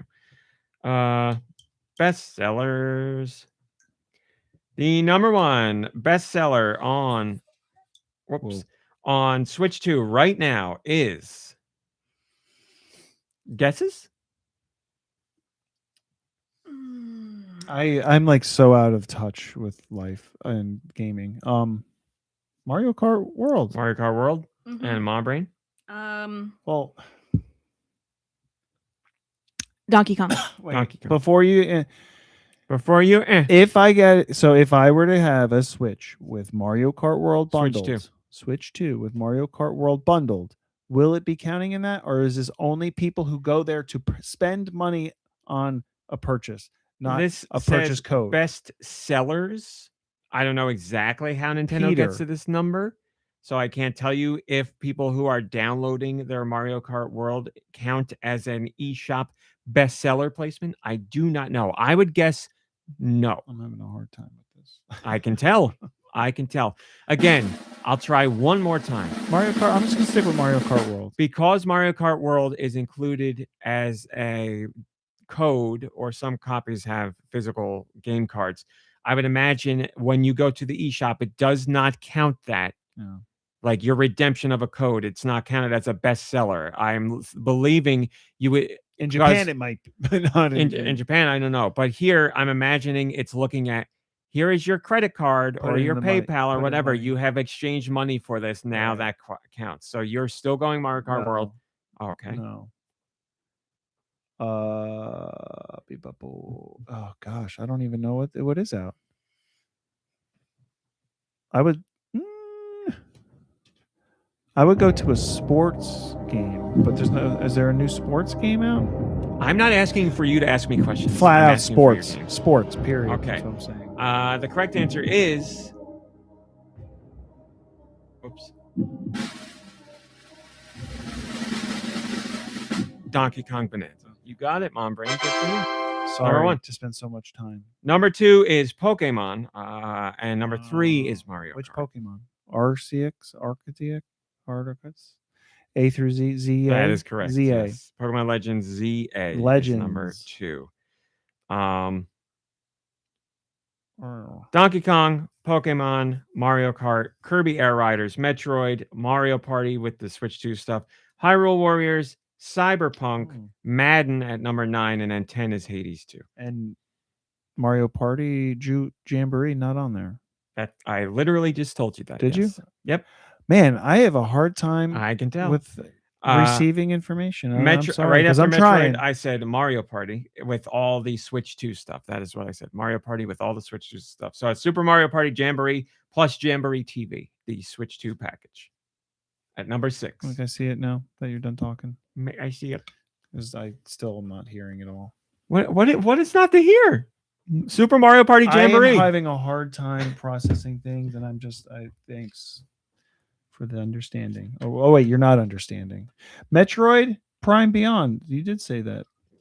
I sure did. I read everyone in the top 10. That's doing great if it's on the top 10. Well, as I said, the whole reason we started this was because it has been at number 1 ever since, but I imagine that would change because of the holiday, and it did change. Because you have all those new Switch 2 owners that are buying new stuff right out of the bat, and that's going to be a big rush of people. And because it's digital, it can be a big rush immediately. Yes. We're not waiting to find out the numbers. That only is eShop. But I'm saying because it's digital, we get immediate feedback. Yeah. You know. Well, I don't know how immediately. I don't know how often that updates. Like it could be every 15 minutes, it could be every hour. We're only 3 days out from the holiday, so that's why I'm thinking. Oh yeah, it's daily. I just don't know how many times daily it is. Like it could be every hour it changes. Right. But for store consumer retail sales, we're not going to get those numbers for a month. Yeah. So. In Japan, we get them every week. Well, they're living in the future. We do not. And why? I don't know. I don't Look at know the reasoning or any of screen. that. You know, I don't play my Switch 2 handheld. Oops, push that button. Just, See, that's why I don't do it. No, I'm joking. That's why I don't do it, because I big old sausage fingers. All right, do not look at the story. We are playing this again, even though we've already gone through this torture. We're doing it again. I'm not feeling good about it. We have the US, the UK, and Japan's best-selling games of 2025. We'll go with US just to keep it easy for now. Mom Brain, For all systems, just in general. You got For it. all of The same rule 2025. we always do, except it's just all of 2025. Okay. Let's go with Elden Ring. E-Ring Elden R, and you are out. So, Nikki Hill, if you can get literally one, the game is over. Claire Obscure, Expedition 33. The game is still on because that is not on the list. Mom Brain. That was not a best-selling game of 2025. It is not the top 10 best-selling games. Call of Duty, bro. Call of Duty. Now we got somebody here who's playing ball. Yes, you got 2 entries there. Black Ops 7 and Black Ops 6. What was the first one you said? What was the first one I said? What the hell's going on? Mario Kart World. You said Claire Obscure, by the way. I did, I know. And again, since U.S. numbers of the bundle are not included, then no, that is not here. So, Mom Brain, you win. The game's already over. I thought they were selling millions. I don't know. Again, yes, they are, but the vast majority is in the bundle. Like, the game has sold over 10 million copies so far. We know But that. we're talking about the whole world, not just America. Nope, we're just talking about United States. So you said, or U.S. Wait a minute. Did you not say U.S., UK? I did, and then I said we're going to go with U.S. just to make it easy. But somehow, we made it more complicated. You need to listen. I am trying to listen. All right, let's try again. We're just going with Japan this time. Only Japan. I need to go home. Nikki Hill, we'll start with you this time. Top 10 in Japan only for 2025. For all systems. For all systems.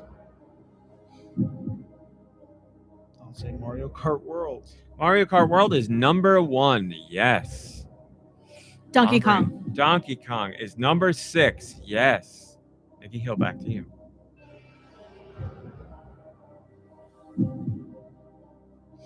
Is there a Dragon Hunter? Not Dragon Hunter, Monster Hunter. You're going with Monster Hunter. That is what you're picking. A monster? No, Pocket Monsters. I meant ZA. Please tell me what Pokemon ZA. Legends ZA. Yes, that is number 4. Minecraft. Minecraft. Great guess. Japan loves Minecraft. Number 8. You guys are doing great on the Japanese one. I'm done here. I'm sorry. Pokemon Legends is number 2 and number 4. How does that happen? Figure it out. Z and A? Z edition and A edition. Nintendo Switch 2, Nintendo Switch. There you go. Great job. I don't know. Do they Red like Souza, I was laughing about that too. Kirby Air Riders? Kirby Air Riders. It came out lately here. It did, and unfortunately, the streak ends there. Oh no, Mom Brain's got to go because you were first. So if Mom Brain gets one. Animal Crossing. No, game's back on.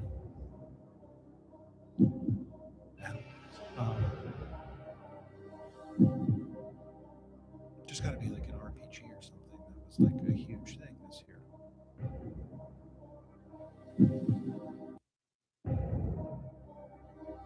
And I don't know anything.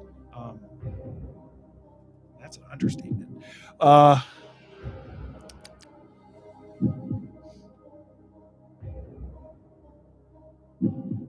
want to go to sleep.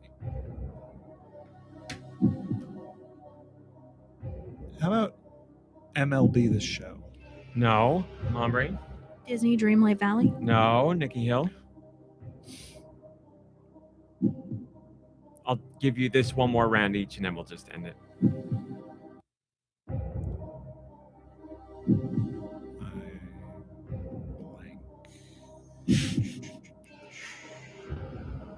Mom Brain is channeling energies right now to get a correct answer. She's waiting for a chance to pounce. I'm trying to think.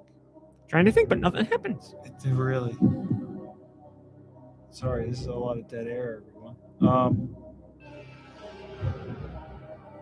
I want to say something, but I'm not going to say it. But it will be funny.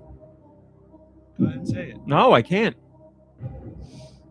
Is it something that I've already said? I can't say anything. Because even if it is something I already said, I don't remember. Nikki what Hill, I've we already would said. like an answer, please. Metroid Prime Beyond. No.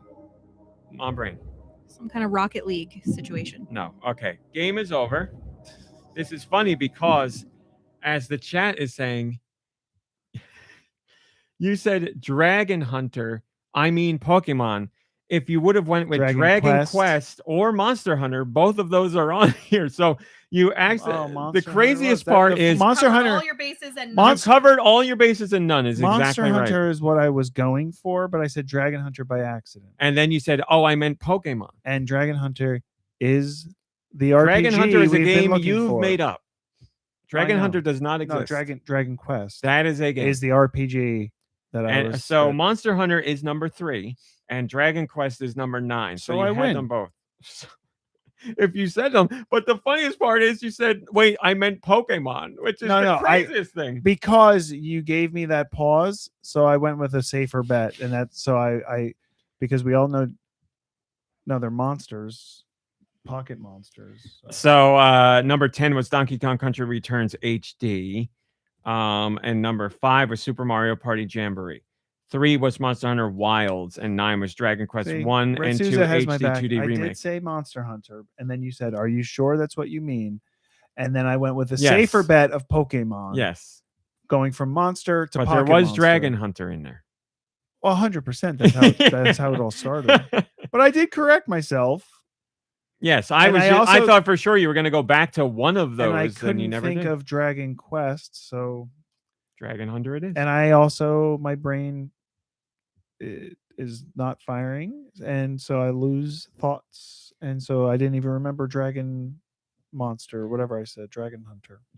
Zinc says Nintendo's games always top the charts and sell steadily for a long time after launch. Third parties really ought to try harder with their Nintendo games to achieve the same. Will they? Who knows? Well, they haven't so far, so probably not. Are we gonna do this? No, I'm gonna skip this. If you want to read more from Nintendo about the Metroid Prime 4 Beyond stuff, you could you could see a breakdown of their approach to the personalities for the NPCs in that game. And they say Retro Studios were the ones who wrote for them, and the acting was supervised by Retro Studios movie staff. And Nintendo seems really happy with what came out of that. So again, if you're someone who doesn't like the NPCs, you can go read about their personality traits and all that if you'd like. So that's that. But we will do. Yeah, and so just to clarify, you did say earlier US, UK, and Japan, and I focused on that and I held it because I was like, "Don't mess this up, Nikki Hill. Don't mess this up, Nikki Hill." And apparently, you continued talking and changed the rules. So when I did not change the rules. Well, you said we'll focus on US only. Yeah, that's not changing the rules. That was me telling you the rules. But I was still trying to hold on to the thing that I always forget. That is great, but that was not me changing the rules. I'm not blaming you for any. I'm just saying that's how I messed it up because I hold on to it and I'm like, don't mess this up, don't mess this up, don't mess this up. And now I've got something to cry about in 2026. 10 Division says Super Dragon Man Monster Squad 2 The Pocket Quest. That's the game we all I forgot. knew that was number one. And Ice Dilber says 2 is out. Yep, 2 is out already.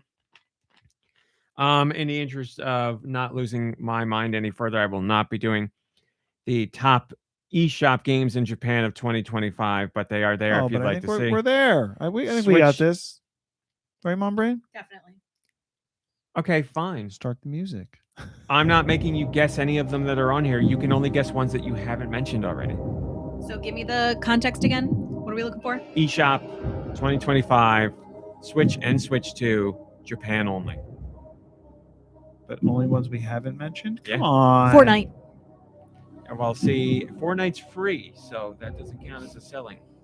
Sometimes I forget whether we're talking numbers Selling. or money. I thought Minecraft is free. Nope, you just thought that.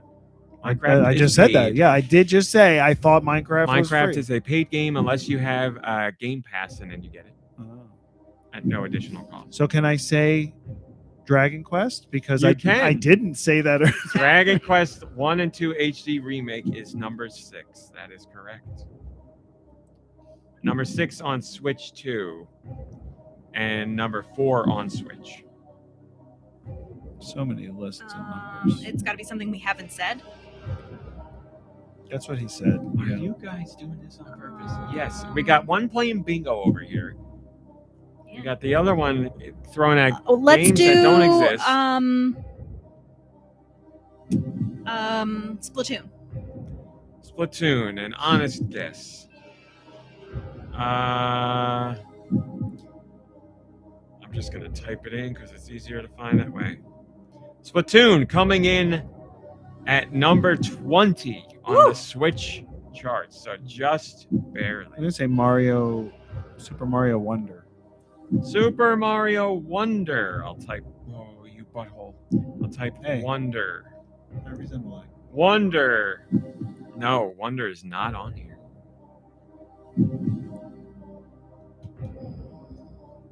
Well, you know what? I can't do this anymore. So you win, Mom Brain. Okay. Super Mario Galaxy 1+2 was on here. Right. Man, I don't know what anything is. Other notable games: Inazuma 11 Victory Road, Hyrule Warriors.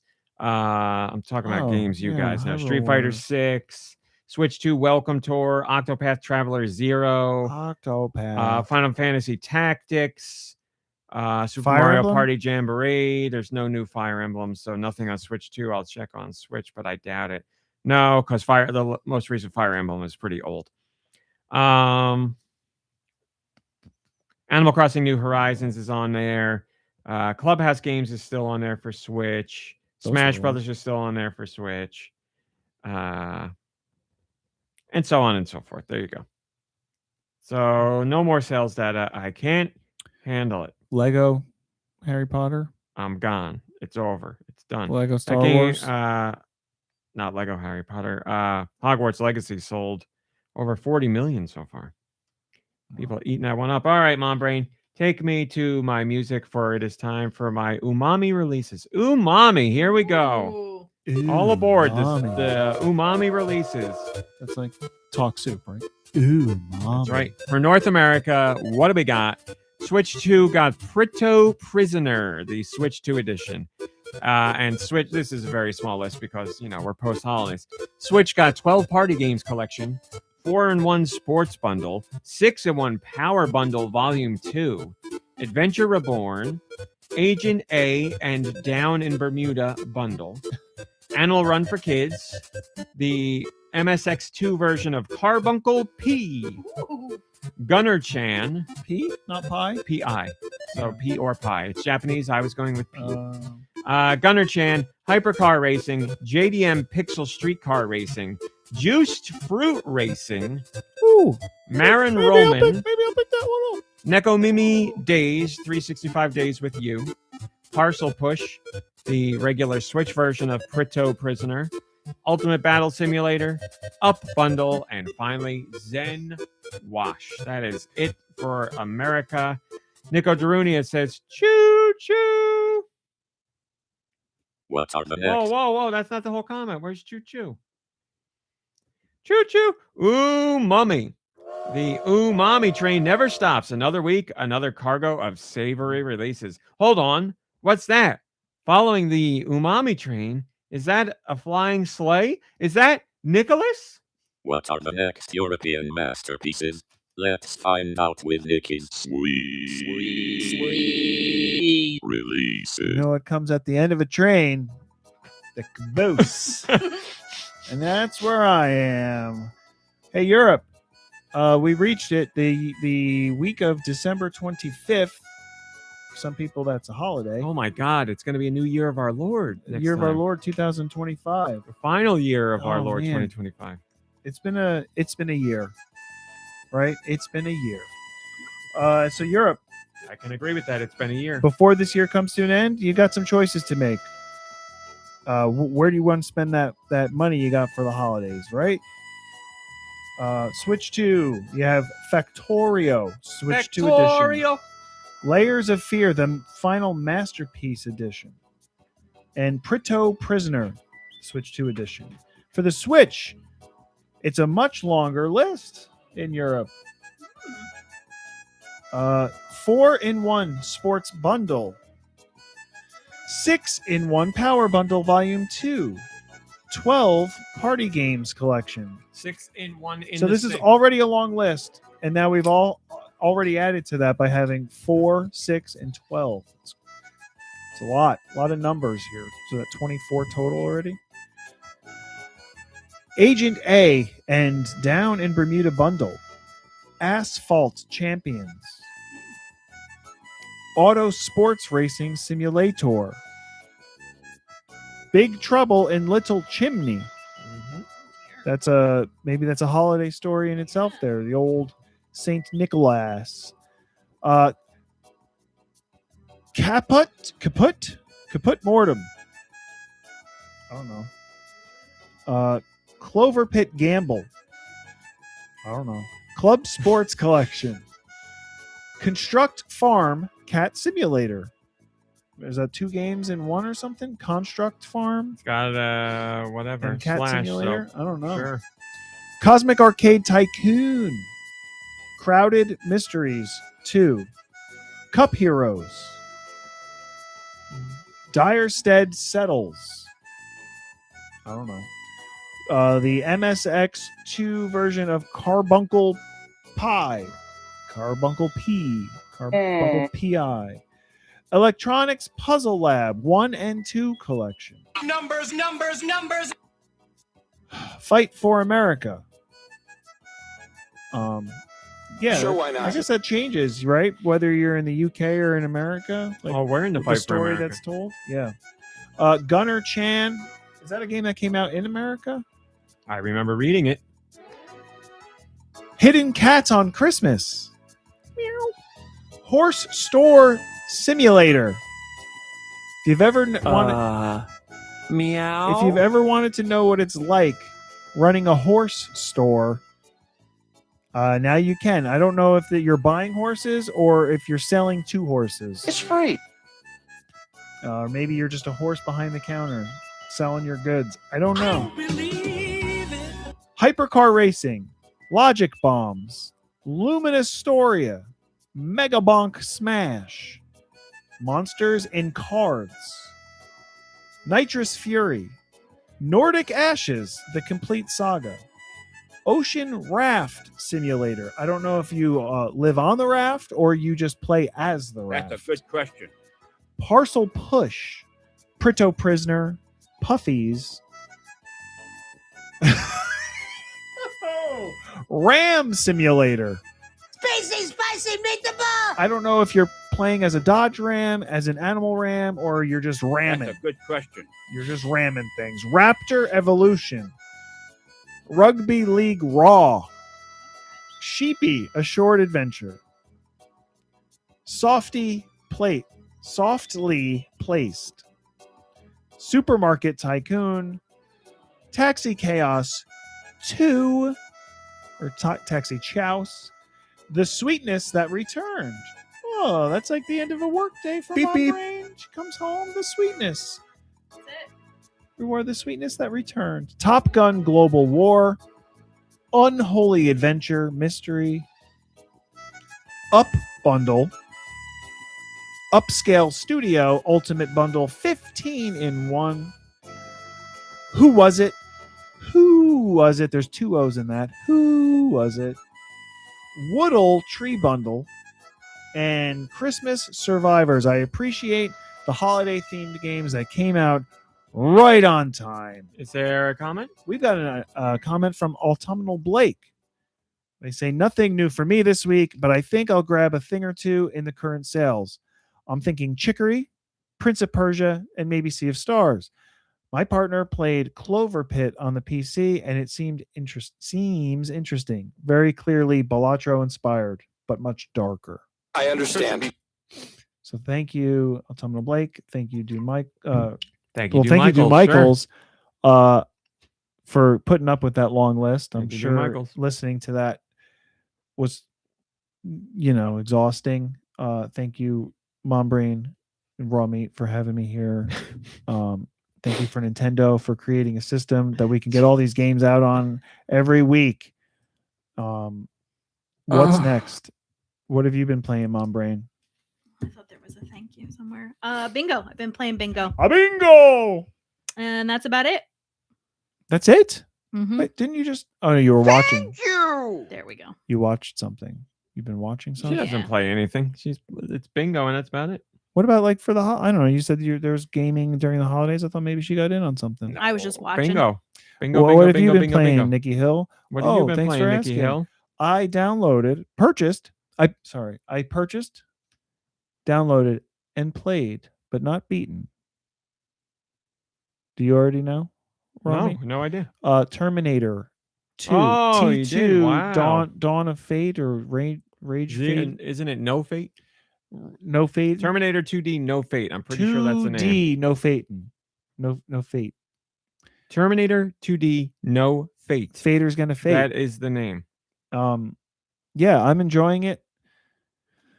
But like it's an old school arcade kind of game where you have a certain number of lives, and when they're done, they're done. It is a brand new game, but yes, made to be very retro. It is very retro, and it's nostalgic in the gaming aspect, and also nostalgic for what it includes from the movie. Or movies. I never actually watched anything beyond Terminator 2. Oh no, I think I watched that one. Was it Terminator 3? the one with the female Terminator who's like got like a mesh skin thing. Listen, going on. I don't know anything about the Terminator movies. You were there, the first I and the think, second, so. and that's all I remember. I think you were there for that one. But I've seen everything. But I never saw like any of the other stuff, the Christian Bale, whatchamacallit, and all that stuff. But there's like moments. There's not cutscenes. Well, there are cutscenes, but they're like this, like the still or static images, kind of like a Ninja Gaiden. Mm-hmm. Yeah, it's like moving clip art, or it's or like it's like the shot of if you remember Terminator 2, where the road, like that shot of the road with the lines in the road, and like that's all you see. So like that is a block of like video or whatever motion, and then there's text. Otherwise it's just like people's faces and stuff. It's interesting that like you have I'm assuming Linda Hamilton and Eddie Furlong. What's his name? I am not the one to ask these questions. And also the T-1000, whatever his name, the police officer guy. Like their likenesses are in the game, but then when you see the Terminator, like the text comes up or whatever, it's like a mangled robot face so that they don't have to use Arnold Schwarzenegger's face. But like, so there's moments in the game that are like game graphics, and so it's kind of like a cutscene at the top or the end of the level or whatever, and it includes segments from the movie. So like, there's one level where you play as Sarah Connor, and you have to break out of the asylum, and it starts with a police officer at a vending machine, and a puddle forms, and it becomes a mirror image of him, and it just like pokes him through the eye, and he drops the coffee cup. Like, so like the entirety of what you remember from the movie is there in the bottom corner of a clip. Like it's like if you were to like cut back and see like the cross section of the building in the movie, it's like, so it's there in pieces, and it's just so great. And everything feels good about the game, but it's a challenge for me when playing on normal or whatever it's called, no problemo,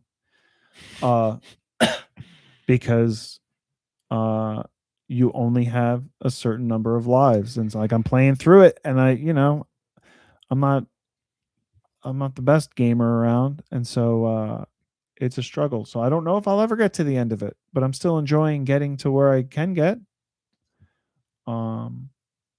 And that's what I played. I mean, over the time, I think that's really all I played. That sounds like a lot. No, it was good. Like, and I've been waiting for that game. It kept getting postponed. I was going to say I had to go through a couple of delays before you got it. And I am enjoying it, and I just wanted to say that. I guess I also played a little bit of Sea House G's with Solitaire. So there was that too. So what have you been playing? Raw Meat Cowboy. Thanks for asking. I really didn't play anything this week because I was just focused on holidays and work and whatever. So I played a little bit of Fortnite. We haven't played too much because everybody's, doing holiday stuff and out and about. But had fun with what I did play.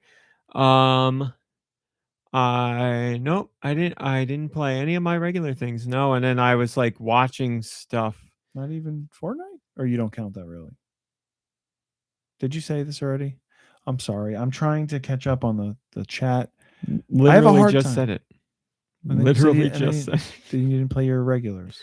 I didn't play Metroid. I didn't play Dispatch. I didn't play Hyrule Warriors. No, just because there was too much going on, and then there was stuff I was watching. Like I watched Stranger Things because I want to make sure I don't get that spoiled for me. I watched Pluribus, yeah, all the regular stuff. It was the finale of Survivor. I watched that.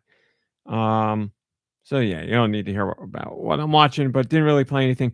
On Christmas Day, when my sister was setting up her Switch 2, we got her all the Switch Online, Nintendo Classics apps. So she was thumbing through those, and she fired up Toe Jam and Earl. Family.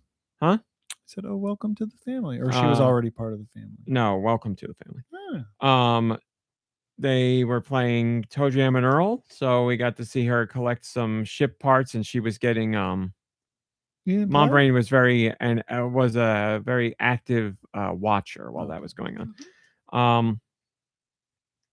And Nintendo had played a long time ago and played a lot, but it's been literally decades since she played, so she forgot a lot. And we were training her and helping her out, and she was definitely getting into it.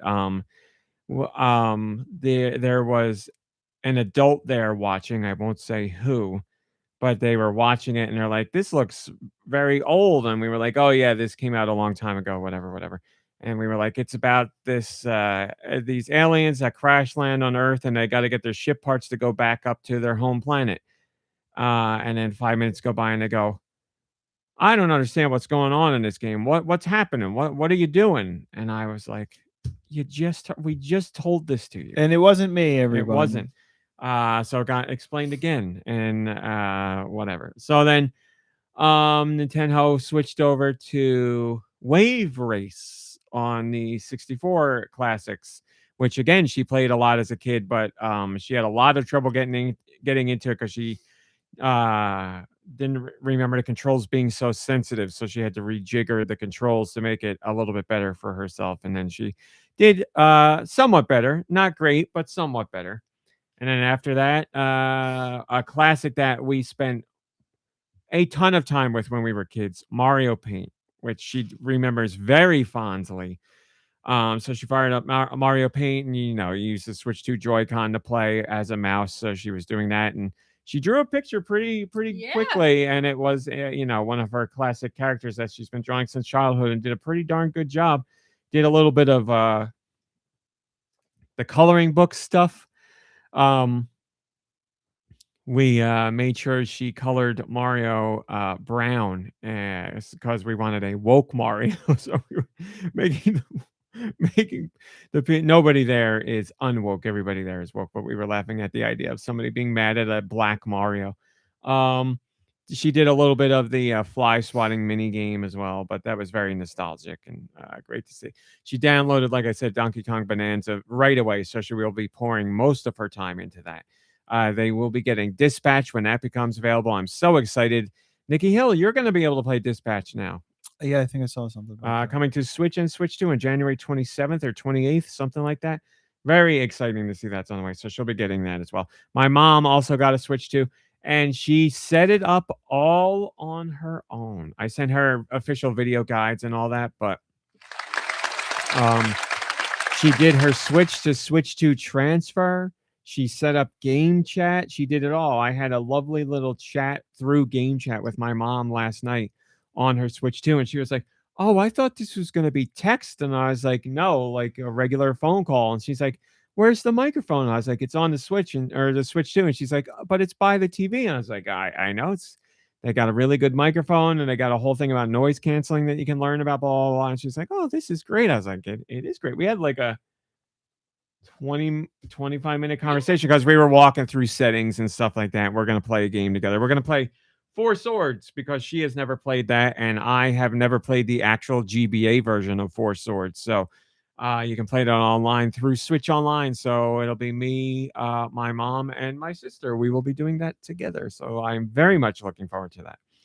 And I think that's my extent of things that were played this week. I would like to play more this week. Who the hell knows how things are going to go? But I'm, chipping away at a whole bunch of different games and so many. In between gaming and shows and movies and other things going on in life and work, it's just too much to keep up with any of it. Hello, Sneaker Hex. Good to see you. And that's why I said shows are easier for me because if they release once every week, it's so much easier to keep up with. And I can just do that and not worry about it while I'm on the treadmill. But the new anime season is starting first week of January. So a whole bunch of shows have ended or are coming to an end. And a whole new batch is coming in. So that's what it is. All right, let's do questions. Send your questions to GoNintPod@gmail.com. Where? GoNintPod@gmail.com. Maybe I will. They can be about Nintendo video games in general or whatever the hell you want. Well done. Nico Darunia says, can we have Go Nintendo t-shirts, please? With Kernal art? Maybe with a selection of podcast drawings, please? Yeah. Shirts have always been a topic of discussion for Go Nintendo throughout all the years Go Nintendo has existed. The idea of a Kernal artwork shirt would be great. I believe I talked to Kernal about this a while ago, and he was saying he would like to do something like original for a shirt design. So the ideas have been tossed out there. They just never come to fruition because there's so many other things going on. But I should there's that thing where you could be like, we're going to do this thing. And it only actually becomes a thing if we get a certain amount of orders for it. And if we don't hit those orders, then they don't get made. That's what I should do. Crowdfunded or no, it's Redbubble like Makeshift or something, I think it's called. So we would have to have the design and artwork and all that, but nothing gets printed or made unless you hit the whatever low threshold is you put up there. So that's the way we should Makeshift. Yes, thank you, Tentavision. That's what we should do. That's how we should go about it. And then we'll see what happens. And then if it doesn't happen, I can be like, look, guys, it's your fault, not mine. You didn't buy enough of it. We also have a Patreon question. Mom Brain, do you know you could join the Patreon? For $1. For $1 whole dollar. Mark Thulu did. And they said, I'm not a big fan of cherries or grapes, but I love artificial cherry and grape flavors that they use in soft drinks and lollies, soda, and candy. What derived, in quotes, flavors do you enjoy despite not liking the original source? I realize this is a somewhat stupid question, but I could listen to you guys talk about drinks and snacks for hours on end. I don't think this is a stupid question. I think this is a great question. And I also love talking about stuff like this. I love the fake grape flavor, and I also don't like grapes. So I'm with you on that. And I mean, I still cherries. like grapes. Yeah, the same way with cherries. Cherry yeah. I mean, like sweet grape, like grape jelly and grape flavored things. It's so drastically different. But but I do still like. I mean, I like them both, cherries and grapes, real foods. But I really do like anything that's flavored cherry. Yep. Like far more than I like the real cherry, because a real cherry is like tart as well. Yeah.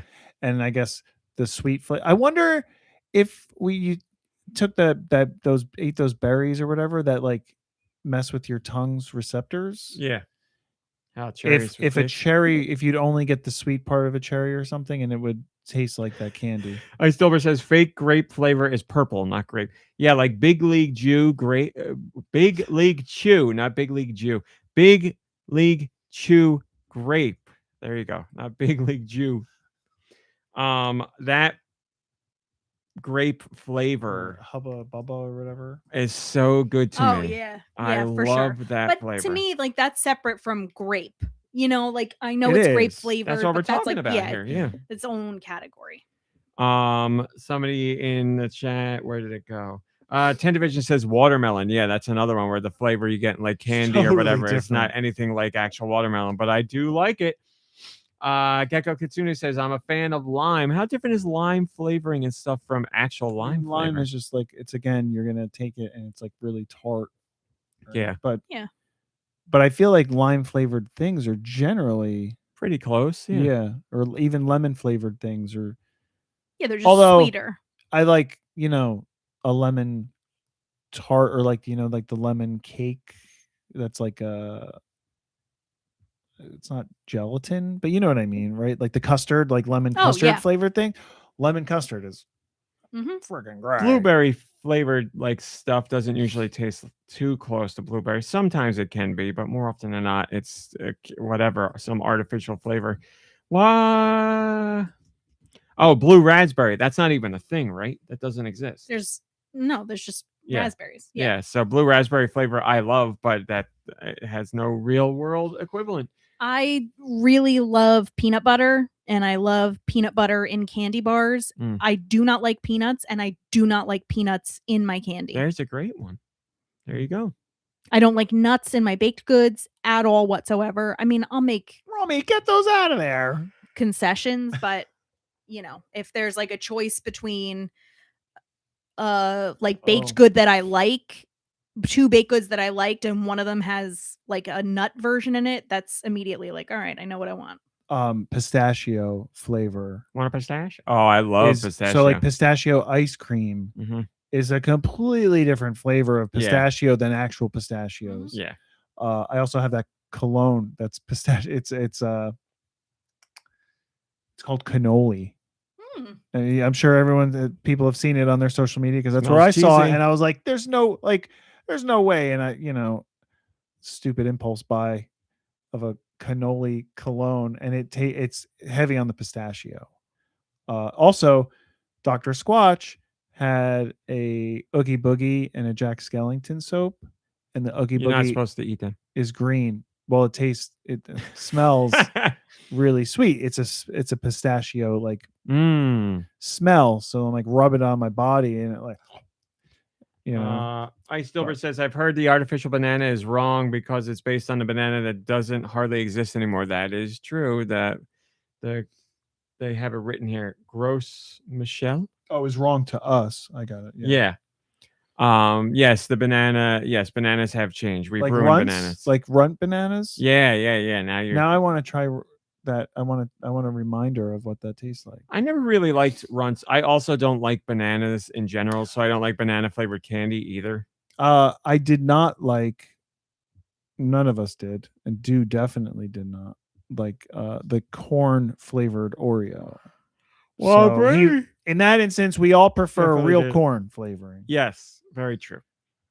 Thank you for the question, Mark Lulu. We'll always talk about food all the time. Nikki Hill, for the first time ever yesterday, I had one of your favorite foods.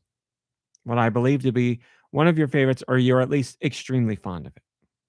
I've seen you order it multiple times at restaurants. Gnocchi? Yes. Oh, what'd you think? It was great. Yeah. I loved it. It was It delicious. can be heavy. It can be real heavy. What'd you do? That It was sweet potato gnocchi with sage from you got Trader Joe's. Oh, okay. But yeah. it was really good. That was at your parents' house when we would do New Year's Division loves gnocchi. at your parents' house. That was my New Year's tradition for like 2 years, maybe. There was a 4-cheese gnocchi at the Italian place that was by your parents over in the A&P shopping center. Yes. Oh, in the shopping center? Yeah. Oh, Oh, so, no, next to it. Yeah. They're And different there was ownership like, now. a 12-inch or whatever tray Mhm. of gnocchi and 4 different kinds of cheeses and like a vodka sauce. And I would eat the whole thing. Yes. And I'd be like, that's it. This is how, like, if I That's die right. on New Year's Eve, this is how it happens. And I'm going to be so happy. And now I really want gnocchi. Yeah, I was gonna Cheese, say like- New Year's is like- coming up. Take that thick, dense potato pasta, and add just like a thick layer of cheese and cream sauce. Let's Mhm, go. mhm. Yeah, well, from now on, I will be having more of it, or more than what I was, which was Let's 0. go to that so- place in New York, the Gnocchiteria Oh. or whatever. You get a flight. I love a good flight. Yeah. There you go. 10th Division also says I absolutely love vodka sauce too. There you go. Kindred spirits. Mom Brain, is it time? For music? Yes. Ba-da-ba-dee-ba-doo-ba-da. That's not. I got music. You want to hear it? You want to hear it? Oh. Is that what I sound like? Yes, it is. You got anything you want to say? I think I sound a little less like that. Send your these days, music right? to goninpod@gmail.com. Where? Goninpod@gmail.com. Maybe do will. Put music in the title. How about your local Mom Brain? Help. Goodbye, iPad, Discord chat. I have to leave you. Okay. Here goes. Sorry, I was just putting the finishing touch on my last song. All right. This one comes from Steister.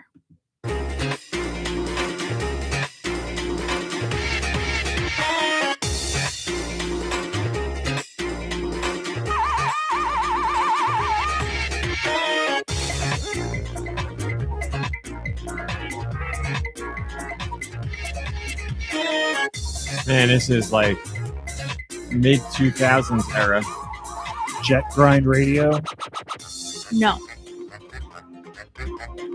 It's a little silly too. This isn't like Rub Rabbits 2 or something, is it? No. Have some sort of robots in it. Yeah, bots. Bots in the title? Bots specifically, so I think that's a giveaway. I'm going to go with Excitebots. It was Oh, wow. Excitebots. Only because you said bots, but Well, I it's felt mid like that would've- 2000s. Yeah, and I feel like that would have thrown you off if I had said robots, because they're not, you know what I mean? They are, but they're not. All right. That was from Steister. Whoops. One moment, please. This one comes from No Blades, No Bows.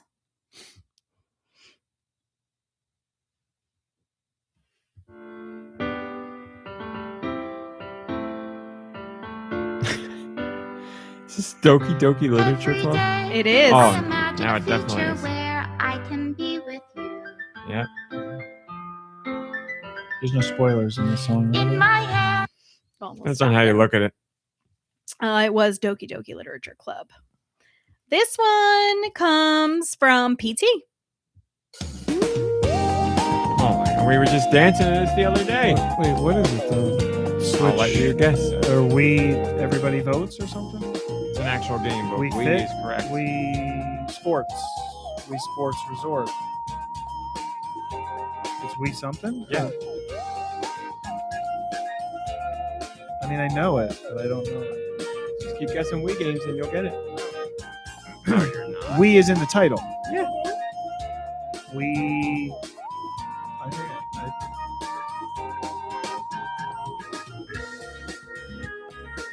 I'm out. Are you 100% out? I'm trying to think. I said Wii Sports, Wii Fit, Wii Sports Resort, Wii Music, Wii.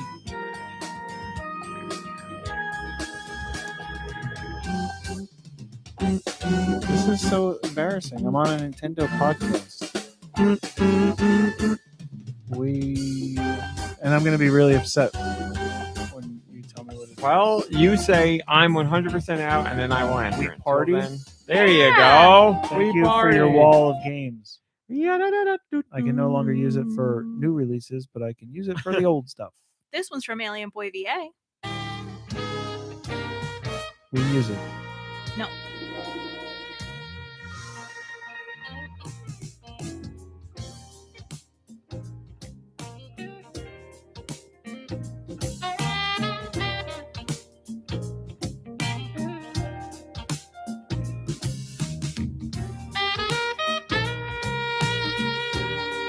What is that? Do you know what it is? I'm putting pieces together. I could take a guess. That sounds really familiar. This has to be Mario Kart World. It is. Frappe Snowland / Sherbetland. Is that melody? It's in a Mario Kart game. Yeah. But it's not like something that's in. Oh, yeah. From Nico Darunia. Or are we right into a new one? Yeah. Is this space related? I don't know about the game, but the song, yes. The song is space related, as in the name of the song is space related? Yes. I don't know what this is at all. I am 100% out. Me too. We're out. It is Baba Is You. Never played it, but do know of it. Talk about it a lot. Tony de la Mancha sends this one.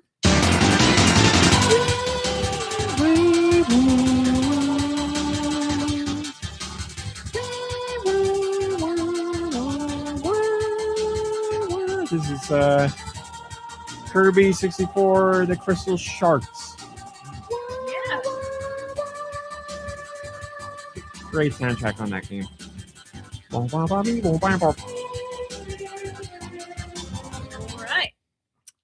right. This one is from Radical Defect / Master Higgins.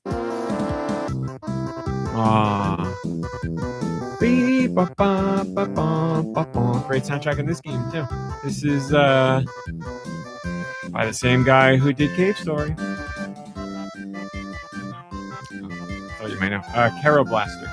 Yes. I don't know what else they did. Caro graphics Blaster. look Great great. game. Love this game. Bunch of little critters playing Yeah, instruments. he plays a little frog. That Little sounds frog great. man. A little business frog, actually. Oh, well. That makes it all different. This one's from Morph Baller. More falling.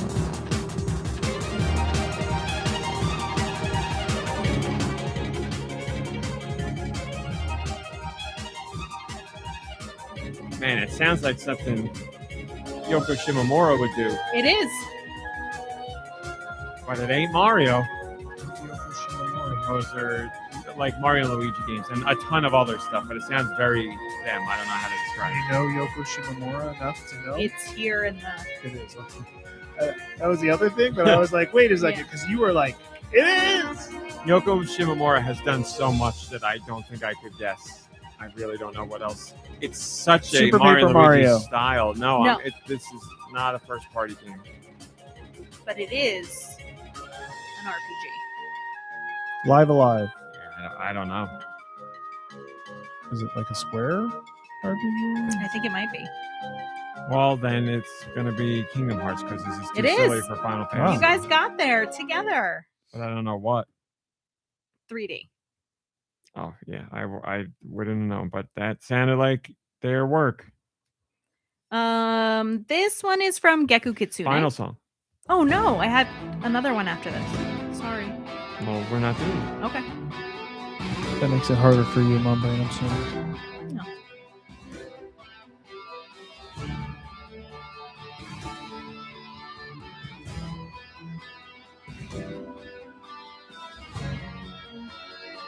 I don't know. For some reason, it sounds vaguely familiar, but I can't place it.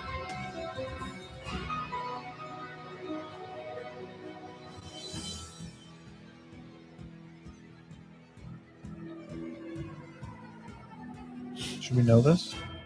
I don't think so. I am out. Does it involve It's- I tanks? feel like I know this, but I don't know from what, so I'm going to say Prince I'm of Persia.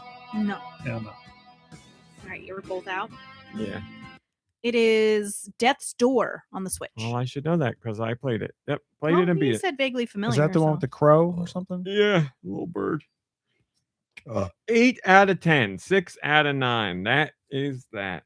Wow. Not too shabby. Yeah, And that's that. that is that. Oh, I don't know.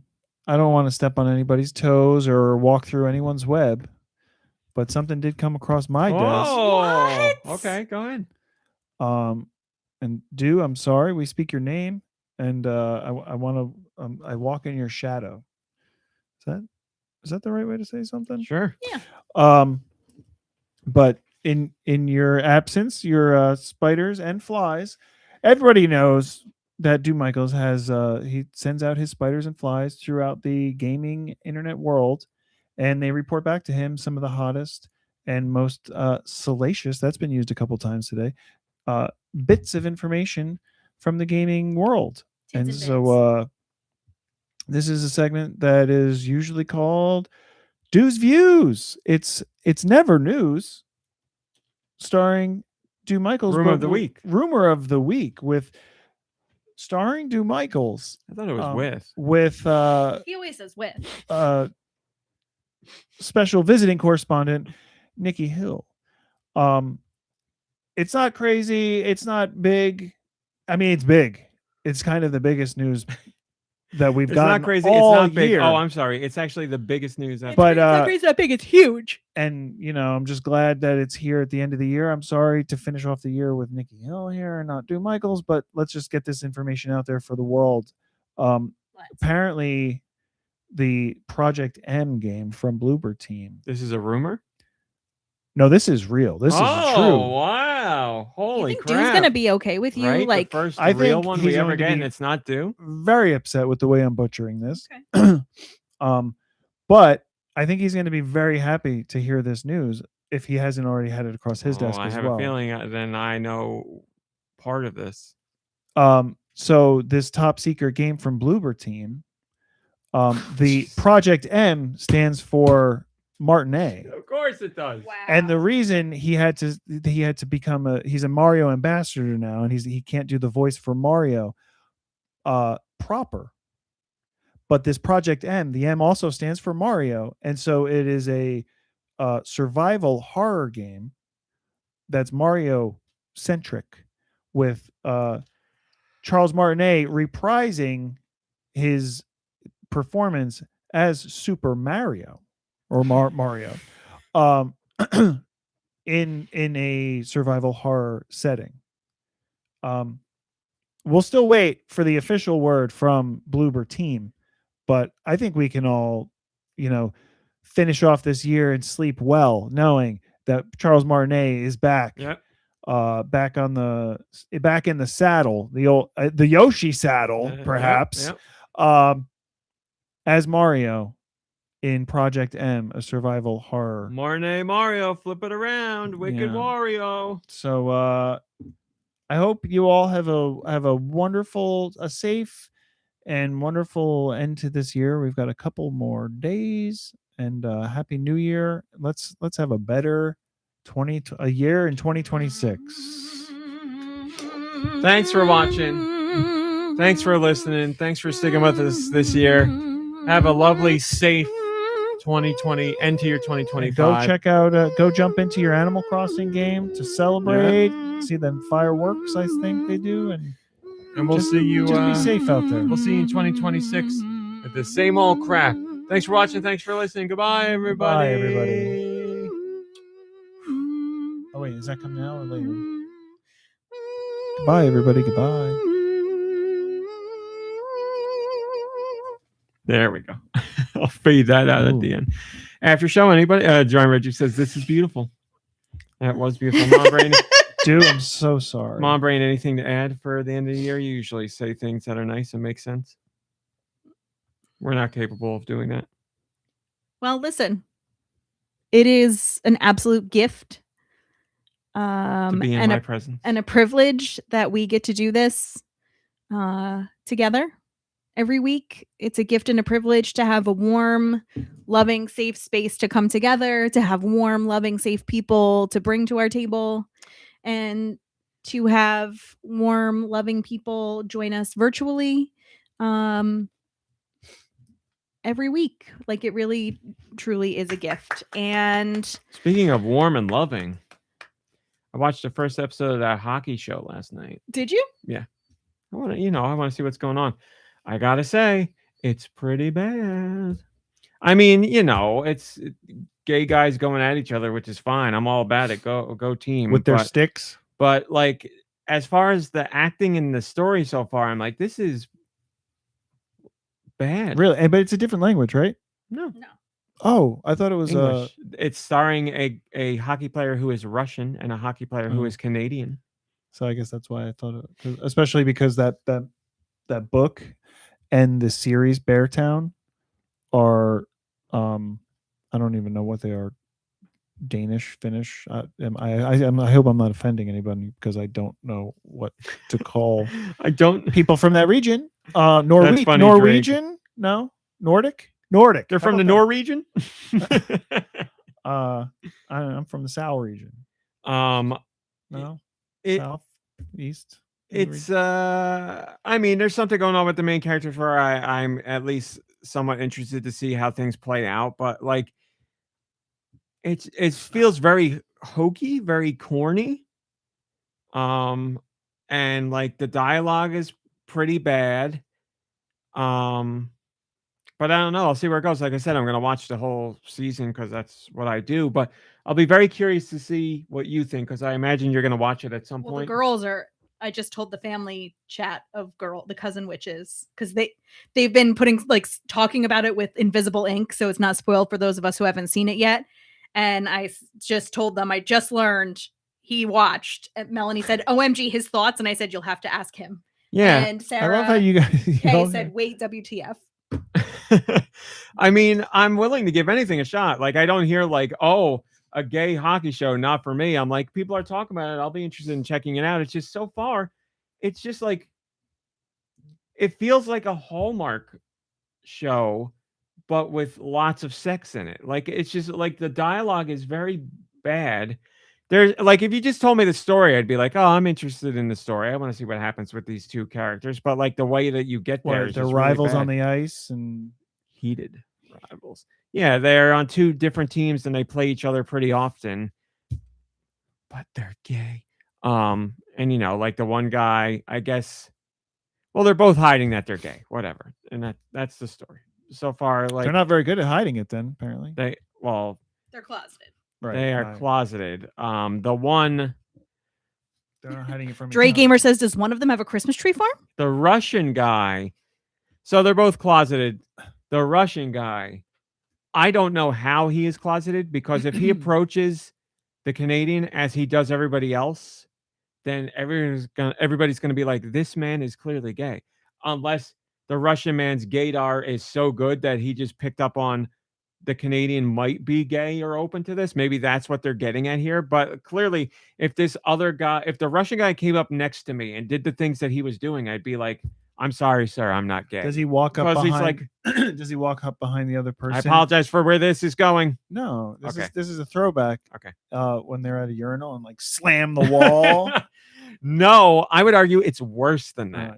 Oh, yeah. But I'll be watching the rest of the show. We'll see how it goes. So far, was it a book? Yes. Yes. And so they basically, I feel like in literature, when it's described, I feel like literature. I tried to read the book, but the pages were stuck together. Not literature, but you know what I mean? Like when it's in writing, like it's more descriptive and stuff. Yeah. So then somebody went to his balls in its butt and then they kissed passionately. So then somebody went to, I could write a book. To oh my god, why can't I think about Sarah's that? Not messaging me transcribe, right but like transpose lift it off for the screen and like just took it word for word when you're not supposed to when you're doing an adapting. When you know what I mean? Like when you're adapting it, you kind of it's adapt. like like you don't just take it very literally, like straight off the. I mean, I don't know. No, not straight. Gay off the pages. All right, that's it, everybody. Thanks for watching. Thanks for listening. Play some game. Rest, relax, hang with friends and family. Happy New Year. Hope it's been a decent year for you or a great year for you. And if it hasn't, we hope that 2026 is even better. But we'll see you in 2026 early on. So hopefully we give you a halfway decent podcast at the start of the year. That's all we got. Go eat snacks and lay around and rot. Goodbye, everybody. Goodbye. Everybody, goodbye. Yeah, I was going to say somebody's got to do that. And we are done.